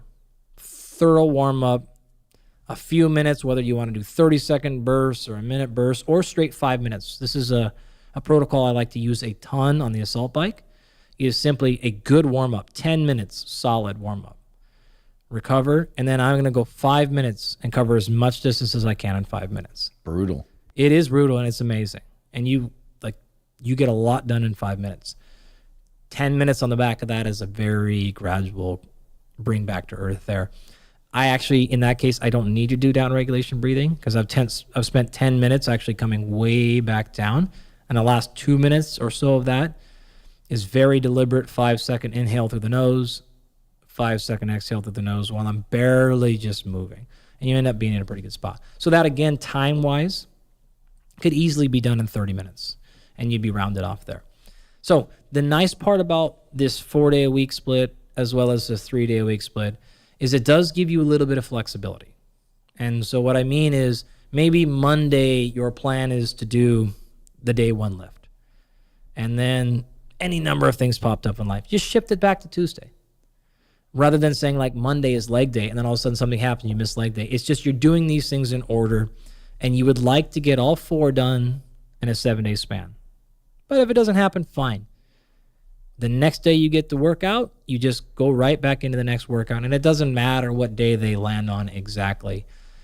For the 3-day routine, that works very nice because the assumption there is you really only have time for 3 workouts a week. And so that sort of implicit is there's probably some chaos happening in the schedule a little bit. And you don't really have the ability to lock in 3 days per week. If that's not the case, you can go. But we're trying to listen to the pain points that people have with exercise and see if we can give them some solutions for those. Several things about this program are attractive to me. One of them you just mentioned, which is that by not rigidly attaching individual workouts to specific days of the week, one in theory could say, okay, I didn't get that much sleep last night. I know that a lot of people say, what is feel? But I don't feel recovered or like I'm going to get that much out of the workout tomorrow. So or today. So I'm just going to push it forward a day. Yeah. The ability to slide workouts forward or back by a day, I think is incredibly valuable if for the consistency's sake. I also really like this idea of some of the long duration work coming a day after hitting the strength and a bit of hypertrophy work. So this would be the day 2. One thing that I've experienced over and over is that if I'm very sore in a given muscle group, especially my legs, doing some low intensity cardio, whether or not it's a jog or on the bike, typically for me it's a jog or even skipping rope and then skipping rope and walking does seem to dissipate the soreness. I'm sure there's a mechanism there's a mechanism for everything, frankly. Yep. But I like that arrangement. And then I also like this idea of making sure that there's a workout for muscular endurance, because I feel like unless I've been stuck without a good gym, or I've decided to specifically train body weight exercise, which I did a few years ago. I got really excited about some of Pavel Satsulin's work. Great stuff. Yeah. He has a amazing book, The Naked Warrior, which doesn't involve training naked, although I suppose you could if you wanted. But it was really about no weights, and involved building up to pistol squats and one-arm push-ups and things of that sort. Even doing pull-ups on doors. And I discovered that some door frames are much stronger than others in hotels. I just accidentally caused some damage there. But in any case, muscular endurance, I think, is a really interesting one that I plan to incorporate into my schedule. But that is, I think, is one that's often overlooked, unless people really have an aversion to weights and to machines. You're right. And it shouldn't be, because it's pretty low-hanging fruit. You don't need a lot of equipment for it typically. It doesn't hurt that bad. You don't often get that sore out of it, and you're going to feel a nice, wonderful pump afterwards. So it's great. And as we discussed many times now, it is quite effective at hypertrophy.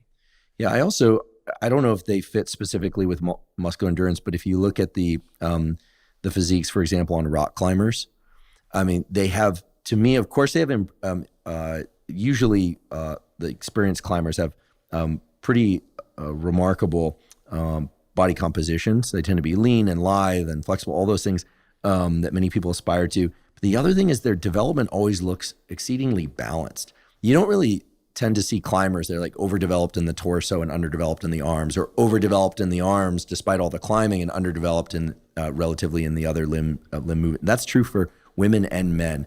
It's not a sport that I participate in, but it seems like what they're doing is essentially muscular endurance training. Basically, yep. Yeah, so there's really something there to be valued. So that's a 4-day-a-week schedule with off days or rest days inserted as needed, and then continuing. For those that are a bit more committed to their fitness and want to do a 5 or 6 day a week program, would you recommend just collapsing some of the off days, paying more attention to recovery, and cycling through more quickly? Yeah, absolutely. You could combine that and just run that, either one of those programs. So you could run that 3-day-a-week program back to back. Get that done in 6 days. So day 1, speed, power, hypertrophy. Day 2, strength work with elevated heart rate, anaerobic capacity, and day 3, endurance, and then just cycle through again. Yeah, you take day 4 off of the week, and then you go back again. So we would be having 6 days of exercise, 1 day off, and you'd be getting every one of those adaptations in multiple times a week. That is almost exactly how I would set up a 6-day-a-week program. Great. I love the elegance and the simplicity of that, and the thoroughness of it, because it checks off so many, if not all, of the 9 major adaptations to exercise that we've been talking about these episodes. And I suppose the one thing that I want to highlight and pose this also as a question is that early in our discussions in a previous episode, you mentioned that so much of what people think of and apply as it relates to resistance training is borrowed from bodybuilding and hypertrophy training specifically, which typically involves getting close to failure or failure, sometimes even involving rest pause, where you hit failure, then set the weight down for a few seconds and repeat these high intensity techniques, accentuating the negative, so-called eccentric, et cetera. In hearing about these protocols of 3-day-a-week or 4-day-a-week, 6-day-a-week, it's very clear to me that if one is not careful to omit that kind of thinking and suddenly is taking their strength work and speed work to failure, or is pushing too hard on muscular endurance to the point where you're just grinding out that very last push-up on every set, that the amount of soreness and the amount of recovery that results from these workouts might start to cause progress issues. So one thing that's in the back of my mind is, as you've described these programs, is that even though some of them are very brief or involve a minimum of time commitment, in particular the 3-day-a-week, but also the 4-day-a-week schedule, that there is a discipline involved in making sure that you stick to the workout that you're supposed to do that day, and not go ham, as they say, and just throw in a couple extra sets of bicep curls and tricep pushes because you want to do that and you thought you could get away with that, but you have to come back pretty quickly and do some serious, meaning devoted speed and power work or strength work. And if you haven't been disciplined about not doing certain forms of exercise, I could see how the whole thing could kind of crash quickly, and one could think, oh, this is just too much work, or it's not for me. Yep. So this, I suppose, is now where the question comes, which is, what are some of the key points that people need to keep in mind when they embrace a program? How rigidly do they need to stay attached to, today's endurance day, I'm just doing endurance. Today's strength day, I'm just doing strength work. I'm not going to take things to absolute failure or beyond failure. I am absolutely happy with anyone modifying any of the sample programs however they would like to. My only recommendation for the question you just posed would be set your program, and then if you're going to make a change, fine. But that is a change to your program. In other words, don't just make decisions every single day and make changes. If you're doing that, you might as well not have a program. And as we described earlier, there is clear evidence that having a program is better than not, regardless of the effectiveness of the program. And so my general comment to that is, okay, fine. A day or two, you made some modifications. No problem. We're in a situation now where it's like you're basically changing the workout every day as you go. Then we just need to write a new program. We need to reassess where we're at because we need to have some structure. Look, the reality of it is I change the programming I'm going to do the day of often because of any number of situations. I just don't feel like it. I way overestimated it today. We talked a little bit in a previous episode about auto-regulation, which is a style of periodization and program design, which you're adjusting based on how you're actually feeling that day, but with some specific structures. So you're going to take some measurements that day and adjust. So auto-regulation is a very, very effective tool.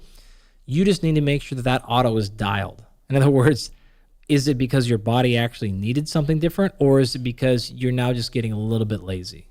Now you're just not feeling like it today. So there's a little bit of an impossible line to draw there. Both scenarios are real. Gray area, a lot is real in the moment. And so you just need to be a little bit aware of having some reality check, listening to your body, but then also being like, hey, no, I'm talking to you. I'm telling you this is the plan. We're going to do this, and staying within it. It is going to be challenging to progressively overload and therefore get a higher likelihood of success at your training program if you're just making decisions and changing the program right before you work out. You're probably going, for most people, you're probably going to choose less or off more so than you choose more. Now, having said that, there are more than a few clients that have come through our programs where they choose more always. They add a set, they add an exercise, they add another workout. And that can be okay, but we're going to track various markers on them. And if we see these things consistently going down, we're going to identify whether they are, which phase of this overtraining thing we'll talk about next they're actually in. Some phases I'm okay, some of them I'm not. If we're seeing certain things happen physiologically, we're going to make a conversation. We're also then going to really think carefully about, why are you making this choice? Do you feel like the training isn't enough? Okay, great. Well, let's modify it then. Are you not making progress? Or are there some other reasons why you're doing this? Obviously, I'm not a psychologist or therapist, but there are clearly situations in which folks dose themselves with far too much exercise for reasons that are not because it's productive to their training or goals. And if such case, we would probably bring in somebody that specializes in those areas to clear that out and just make sure it's like we're not doing this for anxiety issues or energy things. Like if it's, I just don't think the program's enough, okay, great. Let's go back. Let's look at our metrics. Let's evaluate our tests and go there. But if there's other reasons, then we may bring in somebody to have that conversation. Yeah, usually when I've seen people deviate from programs, it's because they tend to revert to something that they've done for a long time. It just feels really comfortable to them. Yeah. And it worked. Yep. And it was giving them decent results, so they're skeptical to try something else.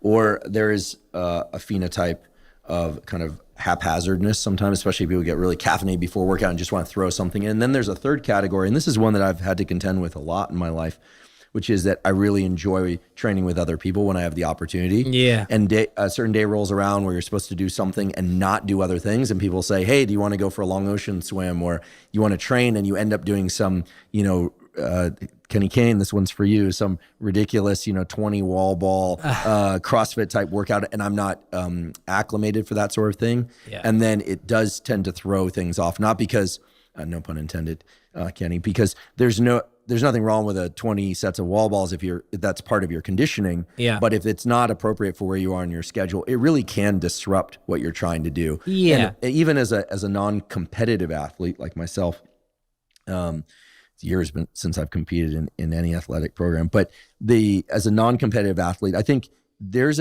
a beauty to and a really strong incentive to being disciplined about the program that one follows. As a mentor and professor that I worked with years ago used to say, I'd come into his office, all these ideas and things I want to do. And he'd say, let's constrain this walk. And then the question you always want to arrive at in a discussion with your students, as you know, is what's the experiment exactly? And then you go and you do that specific experiment. I think I view a workout the same way, that there are multiple adaptations, goals, and things that people are trying to achieve, really knowing why you're there each time and really sticking to that. Even if it means not training with other people, or I always say, well, you can train with me, but I'm not going to train with you. Selfish. No, right? So that's one way to do it. But really sticking to a schedule is really what allows the progress to emerge. But that doesn't necessarily mean being antisocial. You can invite people along. But in this case, I'm telling people to be the host, not the guest. I have a little bit of a rule here. Maybe I should have answered your question this way. I actually like doing things totally different occasionally. So when I'm traveling, I tend to do hotel workouts. What I mean by that is I will go down to the workout room and I will do a set of 10 to 15 reps of every single machine in the exact order in which they are laid out. Whoa. Just for the sake of fun. Just for the sake of it's like the tarot card version of workouts. Yeah, totally. It's like whatever comes up, I'm going to make sense of it. Right? And you just move. Yeah. And those are typically things of I just want to move a little bit for jet lag and other sort of purposes, right? That's often I wasn't going to get to work out today, and so now I'm going to do something to feel great. I don't travel that much though, so it's not really throwing my things off. I don't get a lot of free time, and so if I am traveling and I'm seeing someone I haven't seen in many years, or for the first time, we got to train together this week for the first time, I'm not going to burn that opportunity. My rule is this though. I'm not going to do something that's going to cost me more than 3 days. So I'm absolutely happy to get out there and maybe tomorrow morning or tonight, we go do something fun that's off my schedule. I'm in 100%. I'm just going to down regulate a little bit. I'm not going to maybe do as much as you or as hard as you or whatever. I'll do more than I should. But if it costs me tomorrow, it was worth the exchange. I don't have a world record I'm setting anytime soon. I don't have, I got many years.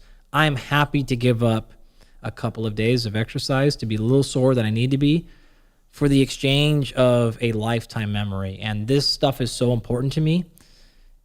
This stuff lands as true lifetime memories. Right? I can look back. Many of my fond memories throughout my life are training sessions with friends, whatever it is, doing jiu-jitsu with somebody who's a world champion. You're just total, whatever the thing is, right? You're that was really, really cool. Absolutely worth missing 2 days. If it's going to be more than 3 days though, where I'm going to be so wrecked I can't work out for 5 or 6 days, then I'm probably all right, that's kind of nonsense. Unless it's just an opportunity where I'm I absolutely can't pass up, So that's kind of how I think about it. That doesn't happen too often with me though, maybe once a month. And so I'm okay, I'm fine, I lost a day. Reality of it is it's probably more once a quarter that happens. So I don't really care. So you do want to balance joy and life. You don't want to be so rigid about your training program that it ruins and robs us experience. Physical activity should be fun. Your fitness and your training should be something that makes your life better, not some task you have to get done so that 75 years from now, you've hit some metric of who knows what. Just alone in your room with your training logs. Yeah. No, you want in all seriousness, I think you point to the richness of life, and you can draw these boxes like work, relationships, fitness, recovery, but the boundaries between those boxes are blurry because I should say I love training with people. I greatly enjoyed training with you this morning, not just because I was receiving so many useful tips. In fact, thank you. It's the first time I've PR'd in a number of things today. Yeah. Thanks to your input in the moment. That's an irreplaceable kind of gift, but mostly it's the gift of getting to train with a colleague and friend. So I want to underscore, highlight, and put an exclamation mark behind what you just said. Thank you once again and again for giving us so much interesting, clear, actionable, and at times somewhat counterintuitive information in order to build out an exceptional training program to meet any of, and in some cases, all of the 9 major adaptations that exercise can create toward aesthetic, performance-related, and health span, lifespan, aka longevity goals. It's really a treasure trove of information there. And I look forward to our next discussion about how to best recover from exercise, both within the exercise bout and between exercise bouts, and in the more macroscopic structure of a week, a month, a year. I can't wait. Yeah, I can't wait either. I love that topic, and I've got a lot to cover, so it'll be fun. If you're learning from and/or enjoying this podcast, please subscribe to our YouTube channel. That's a terrific zero-cost way to support us. In addition, please subscribe to the podcast on Spotify and Apple. And on both Spotify and Apple, you can leave us up to a 5-star review. If you have questions for us or comments or suggestions about topics you'd like us to cover or guests you'd like me to include on the Huberman Lab podcast, please put those in the comments section on YouTube. We do read all the comments. Please also check out the sponsors mentioned at the beginning and during today's episode. That's the best way to support this podcast. I'd also like to inform you about the Huberman Lab podcast free newsletter.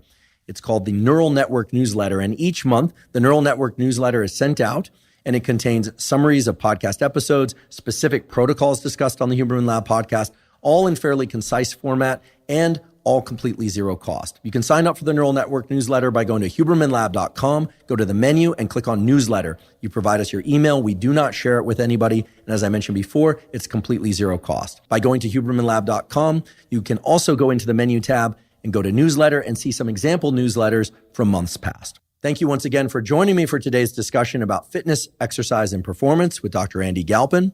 And as always, thank you for your interest in science.